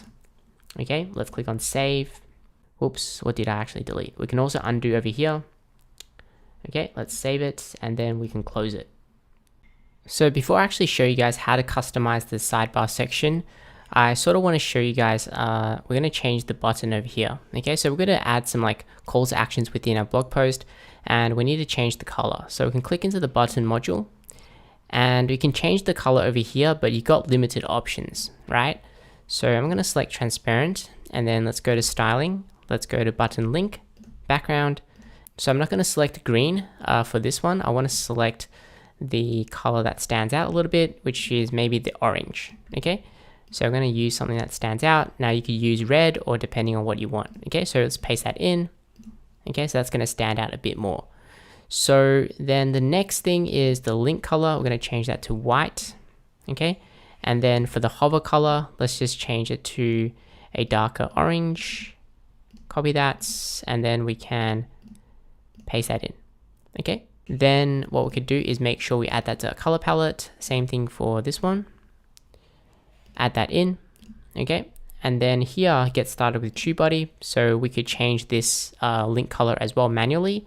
So let's go to styling, go to link, and then for the link color, change it like that. And then for the hover, we can change it like that. Okay, so then we could also make it a little bit bigger. So like heading 2, or maybe not, maybe heading, yeah, maybe at heading 4 or heading 3. Okay, something like that. So you can rearrange it, and then we could make it less bold maybe, yep, something like that, and save it. Okay, so the next section, I want to show you guys how to configure your sidebar section. So you could add like an image, and you could add like an advertisement, a banner ad, also an affiliate link, and then also show your categories and fully customize the section over here. So let's click on save, and let's close. So to edit your sidebar, we need to go to the dashboard area. We can also just go to widgets directly. So this is going to take us to the appearance and widget section, right? So what we want to do is we want to edit the, I think this one, the sidebar section. Okay, so for the recent post, we're going to delete it. Recent comments, we're going to delete that as well. Let's navigate over here to see what I want to show. So I might include like a profile image or a little bit about us. Really depends. I think it adds some extra trust for your content as well. So let's just drag in a image module over here. Let's add an image, and maybe let's add this one over here. That's okay. Insert that in there, save it. Click on done, and then we could add in a text as well. So over here, so about me, and then you could write a little bit about yourself. Okay, so I'm just gonna grab some dummy text for now, copy that and paste that in. Okay, so you can use it and you can bold it, you can also link it as well. So save, click on done. Now, if you want to add, let's say, a affiliate link, so for example, we could add a banner. So I'll show you guys how to add a banner. So for your banner, there's actually 2 ways of doing it. So sometimes the affiliate program might actually give you a sort of custom HTML that you can add in. So for example, for the Amazon Associates, we can actually click over here, and we're gonna go and click on build link. And then over here, right, it's got the HTML for that product. So it's gonna include the image as well as your affiliate link all tied together with the shop now button and things like that. Or you could click on the image only and you could also paste that in. So this is the HTML, so we can copy it, all right? And then we can go over here and then we could drop in custom HTML and then paste that in like that and click on save, okay? So, or you can just do it manually. So for example, if you have your own image, so for example, drop it below, add image and upload files, select files, and then let's just add in the TubeBuddy logo, okay? And then we could add to widget like that. And then over here, we can just put in our affiliate link manually. So for example, okay, we're gonna grab our affiliate link, so copy that, and then come back over here, and then we just paste that in and save.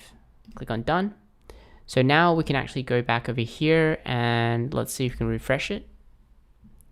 So here's got an image, about me, and then you've got your Amazon link. Okay, so that's the HTML that you've added in. And then this is the TubeBuddy one that you've added in manually. Okay, so both of these, if we click on it, it's gonna link and it's gonna take you over here. The other one is gonna take you to TubeBuddy. Okay, so yeah, so for that one, actually, what I want to do is I probably want to open that in a new tab if I can. Let's see. Edit image, advanced options. Okay, let's open that in a new tab, update and save. Okay, let's go back over here. Let's refresh that. And then let's click that. Okay, that's going to open a new tab. So that's what we want. Okay.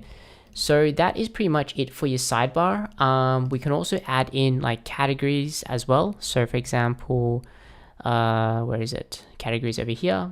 We could drop that in below, okay? And then you could arrange it, okay? So click on done. You could also do like the most popular post. So for example, I think this one, featured post, okay?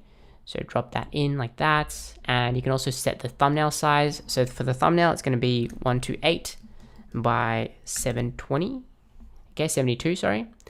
And then we could do display the post thumbnail. You could also not display it, so we can relabel it like most popular, and then we could save it, and then let's see what that looks like. Okay, let's refresh it, and then that looks like that. Okay, so you could do that as well. We can also remove the post thumbnail. Done. Refresh it. Okay, so this is something that you can play around with yourself. So you're not going to break anything, so you can just rearrange it and you can play around with the different widgets and display it. Okay, so part number 6, I'm going to be going through on-page search engine optimization as well as off-page optimization. So this part is really important because it's going to help us rank our website on Google, right? We want to make sure that on our website, it is fully optimized so that when Google scans our website, then they know exactly what our website is about and it has all the best settings. So we're going to go through that, and then I'll go through off-page optimization, which is basically getting backlinks to your website. So generally, the more backlinks you have on your website, the higher that your website is going to rank. So I'm going to go through that in detail a little bit later. So what we're going to do now is we're going to install a plugin called Yoast SEO. So we're going to go to dashboard. So this is a plugin that is basically going to help us optimize our website on our page. So when we hover over plugins over here, click on add new, and we're going to search for Yoast and click on enter. So it should be this one over here, Yoast SEO by Team Yoast, and it has over 5 million active installations. Install. So once that is installed, then we need to make sure we activate it just by clicking on activate, and it should show the little icon on the top. So the next thing we need to do is click on post, and we want to make sure that all our posts and pages are well optimized. Okay, so if it's like your affiliate disclaimer page or your about page, you might not really need to sort of optimize it that much because you're not really trying to rank that on Google, right? So if it's like a review post and you want to make affiliate commissions from it, then you want to make sure that it is fully optimized, right? So we can click on edits. So on the right hand side, Yoast will actually show up like that.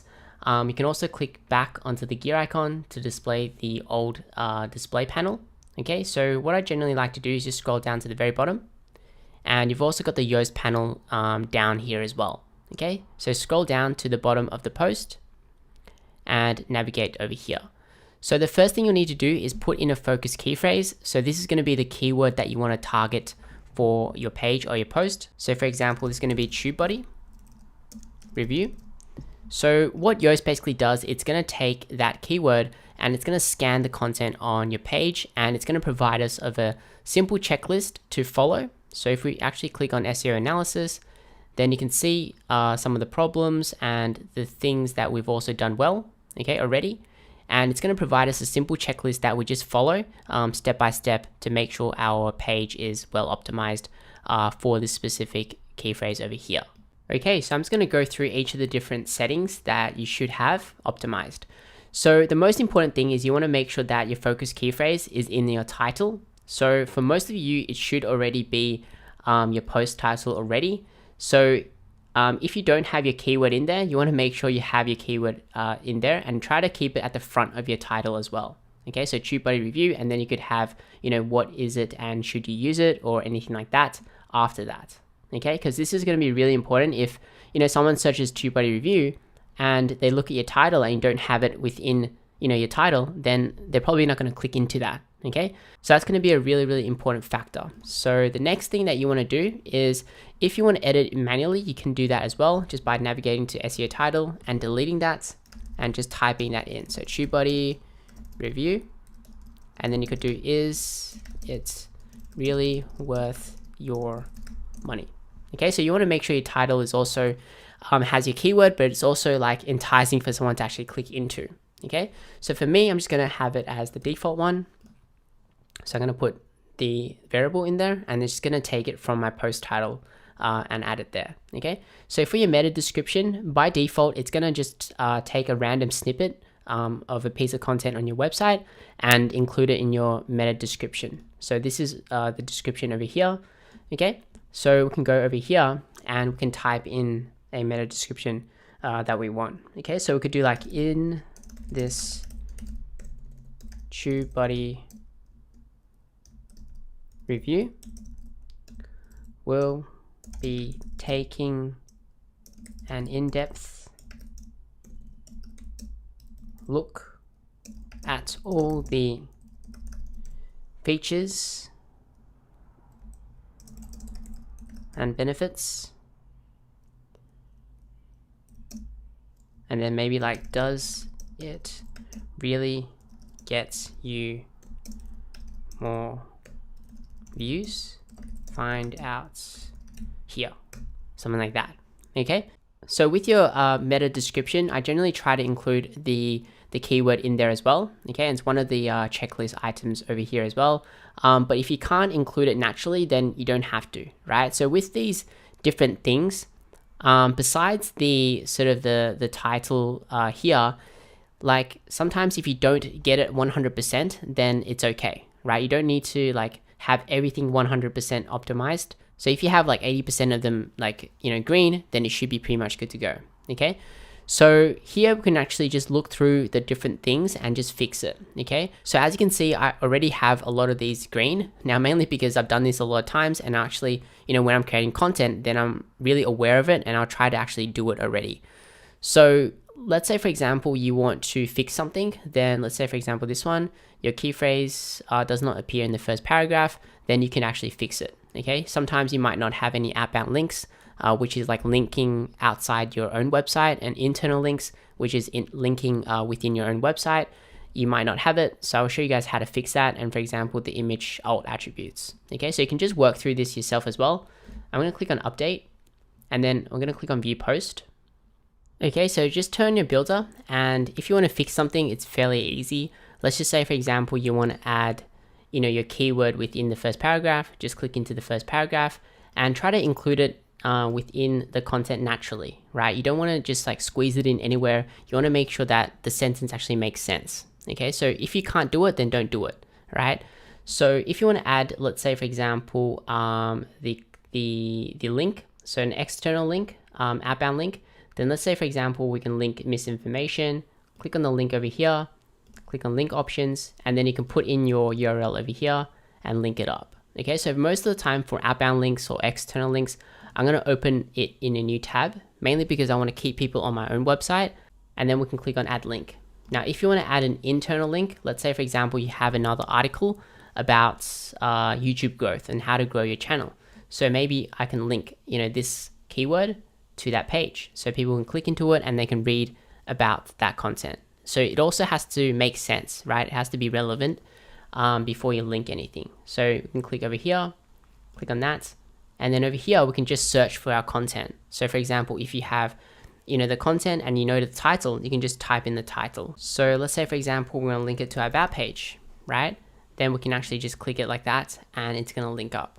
Okay, so for an internal link, a link on our own website, I'm gonna just link it as is without opening in a new tab, okay? And add link like that, okay? So the other thing is for the image alt tags. So if we click into an image that we've added, you can add the alt tag over here. So by default, when Google actually scans your website and they look at images, they can't really read, what that image is about. So that's why, alt tags are important. It basically gives like a little description on the image so that when they read the alt tag, then they know, what that image is about. All right. So you can add your alt tag over here, okay, and click on done. So those are just the basics that you need to do. So once you've done it, you can just save it and you can click back to the back end of that post, okay? And then you can scroll down and you can try and work through, the different other things that need to be fixed as well. Okay, so as you can see, it says your key phrase does not appear to be in the first paragraph. But if we actually go to our page over here, you'll notice that, it does include it within our first paragraph actually, right? Same thing over here. Okay, that should be the first paragraph.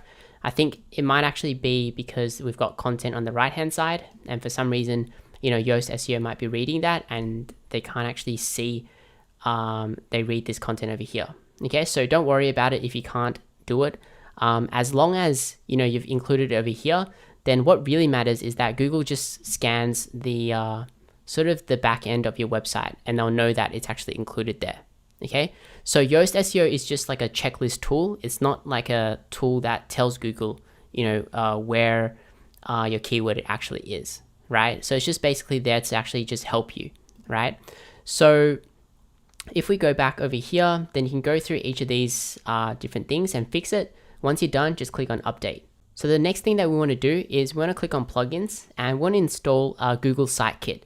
So what we want to do is connect our website with Google Analytics and also the Google Search Console. So basically, if you actually search our website right now, so we take the URL and let's type in our URL over here, just paste that in. Let's type site and colon, hit on enter. So what we want to do is try and index our website. Okay, so what we need to do is install Google Search Console and add our website over there. Okay. So if you go back over here, okay, so we're going to click on add new and then we're going to search for Google Site Kit, hit on enter, and then we're going to install this, right? So it's going to help us connect Google Analytics and also the Search Console really, really easily. So with Google Analytics, you're able to track how many visitors are coming to your website and what they're actually doing on your website, how long they're staying. So basically, once you actually have that information, then you can figure out how you can actually improve your content and your website and things like that by looking at the statistics, okay? So once that is installed, click on activate. So what you also want to do is make sure to actually log into your Gmail or your Google account. And once you've done that, then we can just click on start setup and then we can just sign in with Google. And then I'm going to select my Gmail account. Just allow that and allow that. Scroll down and allow that. Okay, so now it just needs to verify ownership of your website, and that's going to add, they're going to add a HTML code with the actual plugin. So click on proceed, and then click on allow, and then we can add the site, and then that is done. Okay, so go to my dashboard. Okay, so it's connected with Google Search Console. So the next thing I want to connect is Google Analytics, right? So it's going to track your visitors. So click and connect service. And select your accounts and select your account. Just allow that and then allow. Okay, so it's going to create a new account for us, and our account is going to be maybe just affiliate tutorial. So this should be your basically your website name or your company name. Okay, this is the website, and you can set in your country and time zone and create account. Let's select that one. Allow. So we're just gonna select my country here, Australia, accept the terms of service, and then accept. Go to my dashboard. Okay, so that is pretty much done, right? So that's gonna start gathering the analytics data once you have a few visitors coming onto your website. So let's say, for example, what we could do is we can search for the page. So our page is TubeBuddy, TubeBuddy review, and then we can click into that and view data, and that's going to give us how many visitors are coming to your website, how long they're staying for, are they clicking on other pieces of content on your website, or are they just leaving. Okay, so once you do have visitors, then it's going to show over here, and then you can start looking at the data and optimizing your website and making it better, improving it, and things like that. So the other thing that we want to do is we want to submit a sitemap file. So basically this is going to help Google better understand how to crawl our website, and when we publish new content, then hopefully it's going to index our pages a lot quicker as well. So this is really important. So we can go back over here, and what we can do is go to Yoast, right? So go Yoast over here, click on General tab, go to Features, and then for the XML sitemap, we can click on the question mark, okay? And then see the XML sitemap, and it's going to redirect us over here, okay? So we could just copy this URL, just the last part of it, okay? So sitemap index.xml, right? Just copy that, and you should receive an email, and you can also just click on Submit a Sitemap, or you can just go and search Google Search Console and log in, okay? So I'm just going to click on Start here, and we can navigate to Sitemaps on the left, okay, and then just paste in the URL, okay? So our website, sitemap over there, submit. Okay, let's click on Got It. That should be good to go. So let's go back over here, and that is pretty much it for your on-page search engine optimization. So make sure you optimize all the posts and pages that you want to rank for. Okay, so for the other pages which aren't as important, like your about, affiliate disclaimer, you don't really have to optimize those ones. Okay, so the next thing I want to talk about is your off-page SEO, which is basically getting backlinks to your website. So backlinks act like a vote for your website, and generally the more backlinks you have, so the more sort of popular your website is, and the higher Google will actually rank your pages and your website. Okay, so what I want to talk about now is off-page SEO, which stands for off-page search engine optimization. So it's everything that we do off our website, and that basically means getting backlinks to our website, right? So I want to explain a little bit about what backlinks are first. So for example, in this article in Neil Patel's blog, in his article within here, there's links, right? So if you click on that link, then it's linking to another website, and that is basically a backlink. Now, generally, the more backlinks that you have to your website, so for example, we have a lot of backlinks to our website over here, that means that it tells Google that our website is popular, and therefore it should rank it higher. Okay, so that's the general sort of idea behind backlinks. So we need to have good on-page optimization. So we need to have good content and make sure that it is fully optimized so that when Google scans our website, then it knows what we're talking about.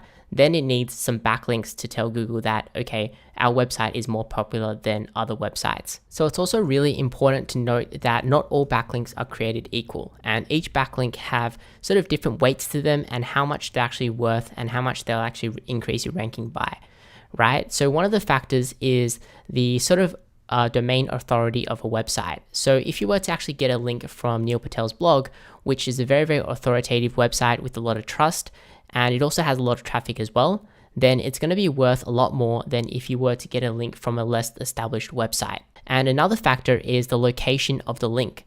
So if the link is within the content itself, just like this, then it's going to be worth more than if the link is coming from like the footer section It's like a sort of like a profile link that you get from your Facebook page. Basically links which are harder to actually obtain, which is links within the content, it's going to be worth more than links which are easier to obtain.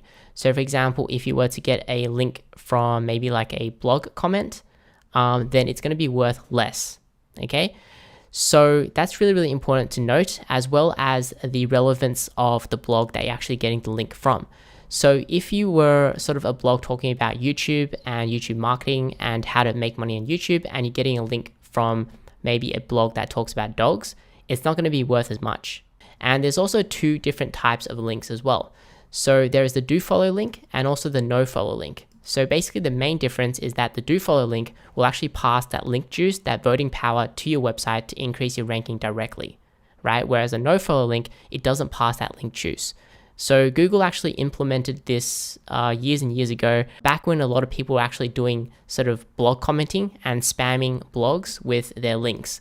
So what Google decided to do was implement the no follow link tag. So for example, if we right click this blog comment link and click on inspect, then what you're going to notice, it's going to show a no follow tag, right? So the no follow tag means that it doesn't pass any link juice to the website and it doesn't directly impact the rankings of the website. Okay, so this is not to say that it's not important at all, because it is sort of important for a natural backlinking profile, as well as leaving blog comments is sort of going to help you get some referral traffic back to your website, especially if it's a high traffic blog. And it's also going to build a relationship with the blog owner as well, which is really, really important in terms of our backlinking strategy that we're going to employ later. So what I want to go through now is a specific backlinking strategy for an affiliate marketing website. So this is really important because there's so many different strategies out there of getting backlinks, but what we're going to do is we want to have a process and have a strategy specific for a new website. So for our affiliate marketing website, we're going to be implementing a 3-step strategy to building backlinks for it. So one of the best ways to actually build backlinks is through guest posting on different blogs and websites. So what that basically means is that we're writing an article for another website, right? So for example, on this Forbes website over here, this is an article written by Erica, right? So she's a brand contributor from Deloitte, and she's written this article about productivity. And within the article, she's linked back to the Deloitte's article. Okay, so that's getting a backlink through a guest post. So this is one of the best ways to actually get a backlink because it is also a contextual link. It's a do follow link, and it's also a relevant link that drives traffic back to your own website as well. So this is a really sort of powerful link that is going to help sort of increase your rankings for your website. So before we actually go ahead and, do guest posts and things like that, we do need to do step number 1 and 2. So before we can actually do guest posting, we need to build a very, very solid foundation. And we also need to build relationships and things like that. That's why we need to do step 1 and 2 before we can actually go ahead and, find different blogs and websites and ask if they accept any posts and things like that, right? Because with guest posting, we are basically contacting another website owner and asking them, can we submit our article on their website? So what we want to do first of all is to sort of build our own portfolio first to actually show them the work that we can actually create. So this can act like a practice for you guys. And also if you are writing a guest post for them, right, it's going to drive some traffic back to our own website. Now, if our own website doesn't have any content on it, then, there's no reason for people to actually stick on your website and read your content and eventually become fans of your website. And if they don't become fans of your website, they're not going to come back and they don't have anything to link to, right? So they've got no articles to read, nothing to actually link to. So it's going to be a waste if you actually, create guest posts right now. First of all, I don't think many people are going to reply because people want to see that you are a legitimate sort of online business before they actually work with you. Okay, so it's going to be a lot easier for you to collaborate with them if you do have some work to show for that. Okay, so for our affiliate marketing website, before we sort of focused mostly on review content, comparison content, basically affiliate marketing content. Now, generally with that type of content, it's not really linkable, right? So most of the time when people are linking within an article, it's generally to a resource. So, or it could be like to different case studies, different statistics.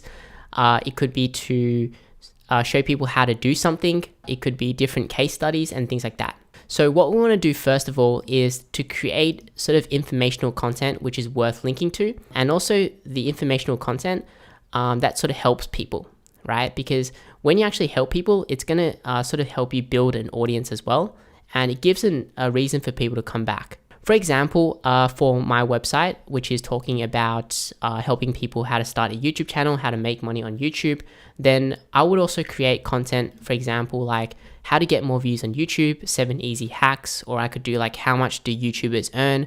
I would do like 21 real examples, basically content that people want to read, right? And content that people can actually link to, people can share that type of content. Right? So people generally aren't going to share like my TubeBuddy review or like vidIQ review or any type of review. So people normally link to resources. So for example, if I'm creating a video showing you how to build backlinks and things like that, maybe I can't cover every single little strategy. But then I would be like, okay, maybe you can refer to this blog post, or you can refer to this website, this video. So that's gonna, I'm gonna leave a link in the description, and that's gonna help, build a backlink for that website. So that's what we wanna do first of all. We wanna build a very, very solid foundation.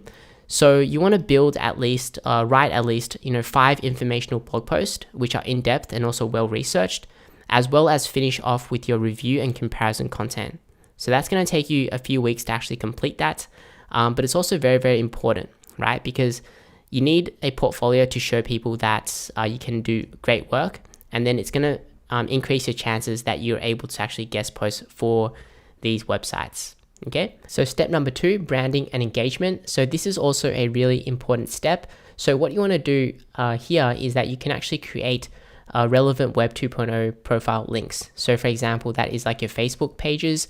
So create a Facebook page, create a YouTube channel, Twitter profile, and if you have any social media profiles, then you can actually add your domain or your website link as a website or in your bio. Okay, so most of the time that's going to give you a backlink back to your website, and it is probably going to be like a no-follow link, but it's going to add some trust signals for your website, and it's going to help with your rankings as well initially. Okay, so what you want to do is you also want to engage within the community as well. So once you actually create those pages, you want to get some initial sort of referral traffic back, right? So one of the best ways to actually get that is to actually engage in the community, for example, on Quora, right? So it's a question and answer type of website, and people ask questions, and then a lot of people will actually answer those questions with an answer. And here, for example, how does TubeBuddy work? And then this person over here, he's explaining exactly how it works with a link back to his video. And a lot of these will have links back to their different pages on their website as well. And that's going to give you some initial referral traffic. Okay. So it's also going to help in terms of building a reputation for yourself on the internet, because when you want to request, different blog owners to actually guest post on their website, you sort of want to make sure you have a brand, right? So when people actually check your website out and, your social media accounts and different things like that, then they see that you are a real business. Okay. So another thing that you should do is also do some blog commenting as well. So you can spend like 30 minutes a day doing, question and answers, and also doing blog comments and sort of engaging in the community. It could be like on YouTube as well, or perhaps on, a person's Facebook page, or maybe a person's Instagram page. You can start engaging there and sort of try and build a relationship with the, website owner and things like that. Okay, so when you actually reach out to them, then they're more likely to know who you are. So with the blog commenting, you can do that after you've found some relevant blogs that you sort of want to potentially guest post on. And I'll show you guys how to find the blogs in a minute, okay? So you can spend like 30 minutes per day doing these engagement activities. So basically what we want to do right now is because no one knows our website, we sort of want to get as many eyeballs on our website as possible. And this is something that you just need to do when you just first start out. So no matter what business that you do, when you first start out, it's always going to be a little bit harder. You sort of want to do everything that you can. Okay, so for example, you could also post your articles and your blog post on your Facebook page, on your Twitter pages as well, and things like that. So what we want to do now is to find different blogs and different websites where we can actually guest post on. So for this task, we can use the Ahrefs Content Explorer tool, and we can navigate to the Content Explorer tab on the top. and we can enter in our topic. So for example, it could be a word or a phrase.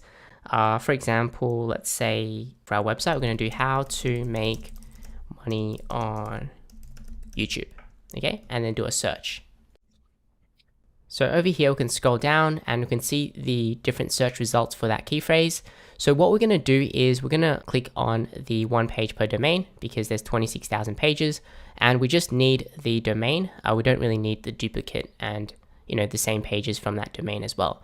So basically we can actually scroll down, and what you're going to notice is that a lot of these websites are quite popular. So for example, the domain rating is very, very high. They get a ton of traffic. And if you're like a new website, then it's probably not a great idea to actually go for these with your first guest post or your first few guest posts, because they get a lot of traffic. That means they get a ton of requests for guest posts. So you sort of want to build up to that. Okay, so for example, the Shopify blog is very, very popular, and your chances are going to be quite low if you don't have like a relationship with one of their staff, and if you don't have much of a reputation yet. So what we can do is actually set in a filter. Before we do, we can actually set it to English first, since we're going to be writing in English, and we're going to add in a filter and set a domain rating. So we can set it to maybe 10 and to 50. Okay, so that's going to pull in the websites with a domain rating of 10 to 50.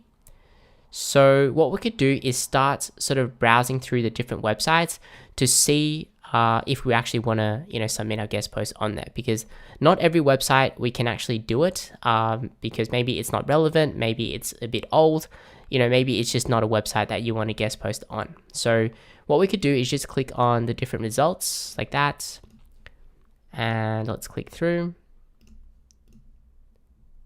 Okay, and you can also do like a different search as well. So for example, we could do like how to get more views on YouTube, and then we can click on search, and then we can scroll down, we can click on the different results as well, like that. So I basically opened up a few more different websites. What I want to show you now is basically the process of trying to find a good opportunity for our guest post. Okay, so this one over here, our first website, This Online World. So the first thing I've noticed over here is that, this post is quite recent, and that's definitely a good sign.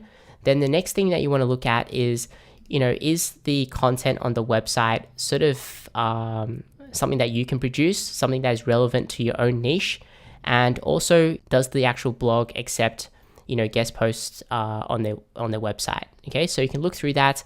And normally on the bottom, you might actually find like a author's bio, for example, over here. Okay, so this one is Ryan Scribner. He's a full-time YouTuber and also the founder of another blog, and he has written a guest post on this blog. Okay, so what you do want to look at also is probably like the about page, and check out the different social media channels, see if they're actually active. If they are, then maybe you want to shortlist it, and instead of actually contacting them, directly, then maybe what you do want to do is try to engage with them on their different social media platforms. So for example, you would spend 30 minutes a day commenting on the content that they produce, perhaps on their Facebook page, maybe retweeting their tweets and things like that, okay, or sharing their content on your Facebook page, right? So you do want to get them on your radar first, especially if it's like a blog where it's like very, very personal, which I think this blog is, right? It's very, very personal, and I think a lot of the blog posts like he actually writes himself. Some other blogs are a little bit different as well, so maybe I would shortlist this one and spend more time to engage with this one. So we can look through some of the other ones as well, and we can look at is it relevant to my own niche as well. Sometimes this one maybe perhaps I wouldn't maybe. So let's just click on the About Us. Sometimes you can tell from the content, it's not like really like a personal blog. They just have a lot of different guest posts on there. Let's have a look. Okay, so this one maybe not. So this one over here, it's like, I don't know, this is like maybe just sharing different content. So what you can actually do, if you do come across something like this, right, you can go back over here, and we can set and add a filter to like set words to maybe above 1,000. Okay, so maybe it won't actually show results like this one over here. Okay, so that isn't good. This one over here, you can take a look at it and see, is it something that you want to post on? Maybe not. It doesn't seem like there's a lot of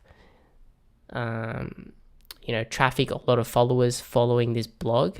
I don't know, just the feel of it. Maybe I don't want to post on this one. This one over here, let's have a look. Is it like a real person? So you can look through the content as well. Okay, if it is, then we would click on the contact and see if we can get in touch with them. This one over here, okay, 2016, it is a bit old. So let's click on the blog. Okay, so it seems like they haven't updated their blog recently, so probably not worth trying to contact them. This one over here. Okay, so this one, I'm pretty sure this one is actually like a private blog network where they just sell SEO services. So we can click on some of these ones and check their blog post. Are they linking to, okay, so it's linking to a company website. This one linking to like a product service page. This one is, yeah, it does look like, it does look like a private blog network. So I probably don't want to post on this one, don't want to contact them. This one over here, perhaps, maybe it's a bit old. You want to look through their different content, so maybe not this one. This one over here doesn't look too bad. It's like a real person, and let's say, okay, so maybe this one, okay? So that's what I like to look for, like, is it like a real person? Because normally if it's like not like a real brand, then they won't have much of a following and you won't get much traffic to your website and things like that. So this one over here, maybe not. I probably have to look a little bit deeper. So sometimes what you're going to notice is that if you scroll down to the very bottom, you might actually see like a Write For Us page, right? So these ones openly accept guest post. If you do want to guest post on it, then what you do want to do is look through their different requirements, okay? So if you can actually fulfill those requirements, then I think it's a good idea maybe to get in touch and contact them and submit your guest post. So websites like this, they might not have like a very loyal following compared to a website like this where it's very, very personal. But I think it might be still a good idea just to get some initial links to your website and to do some guest posts to start off with as well, especially if they've laid it out for you. Probably going to be a little bit easier. Okay, so this one over here as well, I think it does have a Write For Us page. So what you can actually do is you can actually use Google as well. You can do like your topic, for example, YouTube plus, and then Write For Us. Okay, so you can type that in and you can see some of these websites over here just by clicking into them. And they might have like a Write For Us page where you can actually submit like a guest post as well. Okay. So you have to look through this manually yourself, and you can also just shortlist this on like a Google Doc or an Excel document. You can also sort of export it as well. For example, export it. So then you can just export it onto your computer, and then you can actually use a tool called hunter.io, and you can actually search up their domain and try to find the emails that way. So you can actually bulk import the domains. For example, let's say we take this domain over here. Like sometimes they might not have a contact page or they might not get back to you. You can actually take the domain and you can use a tool like hunter.io, and you can just put in their domain over here, and we can click on search, and that's going to give you their email addresses. So it's not going to work every single time, but sometimes it might work and you'll have a direct email to them. Okay, because sometimes the contact email might not go directly to their email. It might go to the junk mail or whatever it is.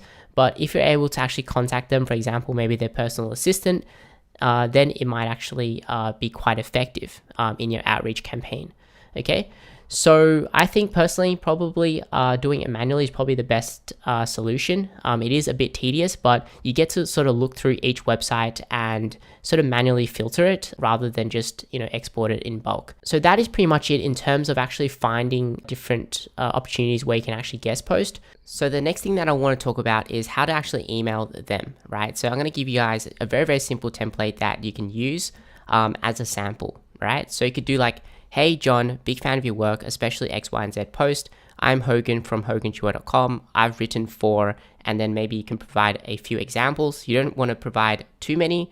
You can also just provide examples of your work if you haven't done any guest posts yet.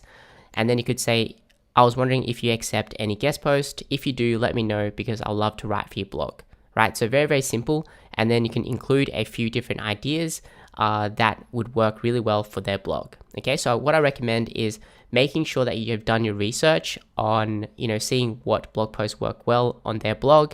And also, if you want to go the extra mile, then you can also do some keyword research as well, right? Because at the end of the day, they also want to get more traffic to their website, right? So if you actually have done the work to actually do some keyword research, then you can actually show them, this is a great opportunity as well for you to actually get some more traffic. Okay, so what you want to do is you want to sort of set this as like a daily process where you reach out to like a dozen different websites, because not everyone's going to get back to you. Okay, and then what you need to do is you want to make sure that you follow up. Okay, so follow up with like a follow-up email to ask if they've received your email and things like that, because sometimes they might just ignore it and you might have to try again. Okay, so make sure to not be like too pushy in terms of getting guest posts. Sometimes they just don't want to, so that's fine, and you have to move on. And then later on, once you've built your portfolio, your reputation, then reach out again. Okay, so in terms of actually writing up your content, so what I do recommend is obviously looking at their own requirements first, and if they don't have any requirements, make sure to ask them. Okay, so generally in terms of the links back to your own website, you should only include 1 to 2 maximum. Okay, so depending on the length of your content, maybe if it's like more than like 2,000 words, maybe you can link to it 2 times, but generally probably just 1 time. And then you can also link to maybe some external resources as well. Also make sure to ask them about that. Okay, so you could also link back internally to their own website. So what you could do is, after you've written your guest post, then you could also look at the content on their blog and try to help them internal link to their own website, right? Because that's going to help with their own on-page SEO as well, and help their own pages to rank. Okay, so you can do that, and then what you need to do is make sure to not include any affiliate links unless they say you can, and you don't necessarily need to link directly back to your review page, right? So for example, I would do something like, before I create a video, I always check out the competition by doing a general search on YouTube. If it looks like a decent opportunity, I will then do some keyword research. I normally use TubeBuddy for this purpose, and then I could link it to my TubeBuddy review. Okay, so sometimes that is maybe like on the borderline, too commercial, because it's linking back to my review. If it is, then I would probably link to maybe like another article on my website. For example, an article showing people how to actually do keyword research. And within that article, then I'll link to TubeBuddy. So what I mean is that I would have, let's say, a TubeBuddy review, and then I might have a how to do keyword research for YouTube, right? And then instead of linking directly to my review, I will link to this article first, okay? And then from this article, I'll link to this review. Right, so this is internal linking, right? That's still going to pass a little bit of link juice, but with guest posting, sometimes it can be a little bit, you just don't want to do that, right? You just don't want to link directly to like a product page or like a service page. Sometimes you can do that. Just make sure to ask them, okay? So that's pretty much all for guest post. Make sure you provide really great quality content, and make sure to organize, all your images and screenshots, and optimize all the image sizes for them. So you want to make it as easy as possible for them to actually just publish that guest post, so that in the future, then they'll like to work with you, right? And then once they've actually posted their guest post, make sure to actually follow up and engage with the comments if there is any comments, so that you can actually get some referral traffic back to your website as well. Okay, so in the beginning, it's going to be quite hard and quite manual in terms of actually building backlinks and doing guest posting and creating content. But after a little while, then your content will start ranking on Google, right? And that's going to naturally get you some more people on your website. And if they like your content, then they're going to link back to you, right? And then that basically means that you're going to get more backlinks, and that's going to increase your rankings, right? So then once that starts going, then you're going to start getting more and more natural backlinks to your website, and everything else is going to start ranking as well, right? So basically, the more people that come onto your website, then the more opportunity you're going to get for natural backlinks. And then you don't have to do as much guest posting anymore because a lot of people are going to link to you naturally, right? So this is like the flywheel effect. And if you actually read a little bit more about the flywheel effect, Jim Collins actually discusses this in his book. I think it was like Good to Great. And he talks about Amazon's flywheel effect. So basically he talks about how you put in a lot of effort in the beginning and until one day the flywheel starts to turn, right? So you're going to put in a lot of initial effort, and then once the flywheel starts to turn, then it's going to be really, really easy for you. And all you need to do is to produce really great content. So this is Amazon's flywheel, and basically what drives growth is very great customer experience. So that's going to drive more people to actually use the website, so more traffic to the website. And because there's a lot of people on the website, then sellers will be attracted to actually put their products and list it on the website. That's going to increase selection, and that's going to increase customer experience, and that's going to drive lower prices, and that's going to sort of drive growth naturally, right? So for example, for our own flywheel is that we're going to produce really great content, but initially we do have to get people on our website first, right? To get some fans and subscribers. And then once we do have fans and subscribers, then we might get links naturally, okay? So getting links naturally is always going to beat you trying to obtain links, right? So that's going to increase our rankings and visibility for our website. That's going to get more people to read our really great content, and then it's going to get more links, and then we're going to get more rankings. And yeah, so that's going to sort of drive growth for our own website, right? Just like if you were to open a restaurant, you have really great service, really great food, and really great value. Initially, there might not be a lot of people to our restaurant, and we have to do a lot of advertising, marketing for the restaurant. But then once people actually come to our restaurant, they really love the product, then they recommend them to their friends, and then their friends will recommend them to their friends, and it's going to keep on going, and that's going to drive growth for the restaurant. Okay, same thing for our website. Initially, it's going to take a lot of manual work, but eventually it's not going to be as tedious, and all you really need to focus in on is to create really great content, and that's going to drive your growth. Okay, so that's pretty much it for off-page SEO. Okay, so we're pretty much finished with this free course showing you guys how to create an affiliate marketing website. What I want to do now is just to give you some final tips to help you guys succeed faster with your website. So the first tip is, what I recommend is actually targeting long tail keywords for your website's content, right? So when you're actually doing keyword research and you're using Ahrefs, what I recommend is using the sort of filter tool on the top. So what we can actually do is we can actually filter the keywords by using the word count, and we can target long tail keywords by selecting key phrases which are 5 words or more. So we can click on apply. Now, generally with these keywords, there are going to be lower competition, and you're going to be able to actually create content which is more targeted. So that's going to give you a more chance to actually rank your website quicker, especially if you're a new website. You don't really want to target key phrases which are too short because they're going to be higher competition and it's not as targeted. So you want to focus on low competition keywords first until your website builds some more authority and trust. Then you can actually go ahead and target more competitive terms.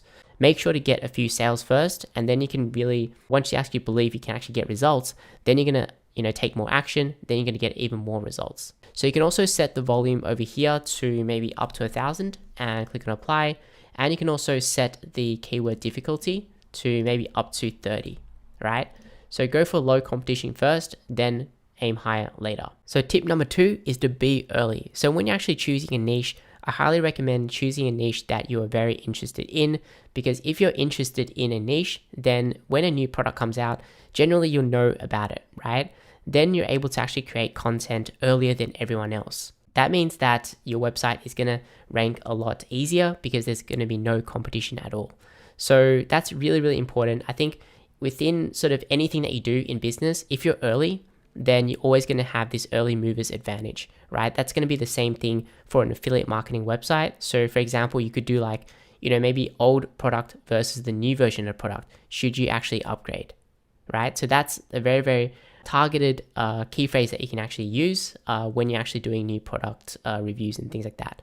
So tip number 3, if you guys want to get fast results, what I recommend is actually turning your blog post into a video. So what you can actually do is, if it's like a product, especially like a digital product, you can create like a tutorial sort of review, and you can go through all of these points in video. You can talk about the pros and the cons. You can show people the features, how to use it, what you like and what you don't like by doing a screen recording, just like I'm showing you right now in this screen recording and tutorial. For PC, you can use Camtasia to record as well as edit. And if you're using Mac, then you can use ScreenFlow to record your screen and also edit as well. And if you guys are really serious about it, then you're probably going to need a mic. And for that, I recommend the Blue Yeti mic. And you can also get the Blue Yeti Nano as well if you don't want something that's really bulky. Right? So this one is really, really bulky and really big. Probably not going to be great for traveling. This one is really, really small and really awesome as well. So if you actually upload onto YouTube, then all you need to do is, make sure you create a really nice thumbnail. Make sure to actually do some keyword research as well by using TubeBuddy or vidIQ. And you can put in a title, try to make it a little bit different from other people, put in a description, and you can also put in your link. So for example, the review link in the description or in the comment section, that's going to get you a backlink back to your website. And it's probably going to get you some referral traffic as well. That's going to help your website rank on Google. And yeah, if you're creating a video, you're able to showcase the product a lot better as well. And if you're showing your face, then you're going to be able to build some trust, and you don't have to build any backlinks to your video. So that means it's going to be a lot faster for you to actually get results, especially if you have really good watch time for your videos. All right. So I'm not going to talk too much about it, but creating a video is just, so awesome because you're able to also build a brand. And when you are reaching out to get guest posts, then it's going to be easier for you as well. So tip number 4 is repetition and execution. So in this video, I've shown you guys how to do everything just once. So for example, I've shown you guys how to set up the website once. I've shown you guys how to use the builder once. I've shown you guys how to create content once, how to do keyword research once, how to actually add that content onto your website one time. So the thing is, you've learned everything one time, right? But to actually get results, you've got to actually repeat those actions over and over again. Just like if you were to, let's say, go to the gym or something like that and you want to get fit. So you've got to go on the treadmill, every single day, like for weeks and months until you get really great results. So the same thing with your affiliate marketing website, you got to execute on a daily basis. And what I recommend is having sort of like a daily process. So take what you've learned from this video and, write out your own daily process of content creation, of keyword research and things like that. So obviously you can, group it into, like, for example, you could do keyword research 1 week, and then maybe the next week you could just batch create the content and things like that. And then the week after you can, edit the content, right? The concept of affiliate marketing, the concept of passive income, it's super easy to explain, and it's really easy just to watch a few videos, but to actually get results, you've got to take action. Okay, so that's going to be super, super important in terms of being successful online. So tip number 5, and the last tip, is to focus. So make sure to focus on your readers, make sure to focus on the people that you are trying to help. So create content to help those people, and that's all you should really just focus on, right? Don't focus on other businesses, don't focus on e-commerce, don't focus on drop shipping, don't focus on Amazon FBA, don't focus on anything else other than helping your readers, other than creating the best reviews possible. I think this is the biggest trap that most beginners fall in, is to chase a lot of different sort of making money online opportunities and not just sticking to one until you're successful. So I'm not saying that you can't do those ventures later, but until you actually start making money and until you make stable income from your affiliate marketing website, don't go and do other things, right? It's just like choosing a sport. Let's say you choose tennis, let's say you choose basketball. You don't really want to switch from that to like swimming and then to like other sports as well, because it's going to take you time to actually learn the skills required to be actually good at it, to be able to actually earn an income. So this is going to be the same with affiliate marketing and your affiliate marketing website.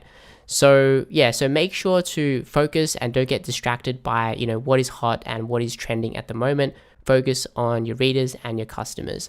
So that is pretty much it for this free course on showing you guys how to make an affiliate marketing website. So what I'm going to do is hopefully within 3 to 6 months, I'll update you guys with the progress of my website. So I didn't really want to reveal it right now because I don't want people like copying exactly what I do and things like that.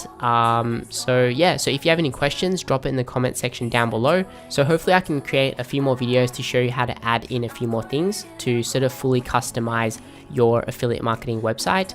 but I'm not really sure, how this video is actually going to do. So this is a very, very long video, like a 4-hour video, but it literally covers everything you need to know to create $1,000 per month or even more affiliate marketing website. Yeah, do let me know in the comments below what you guys think of this video, and make sure to give it a thumbs up if you found any value in it. It really helps me out because it did take a long time to actually put together for you guys. So thank you guys for watching, and see you guys in the next video.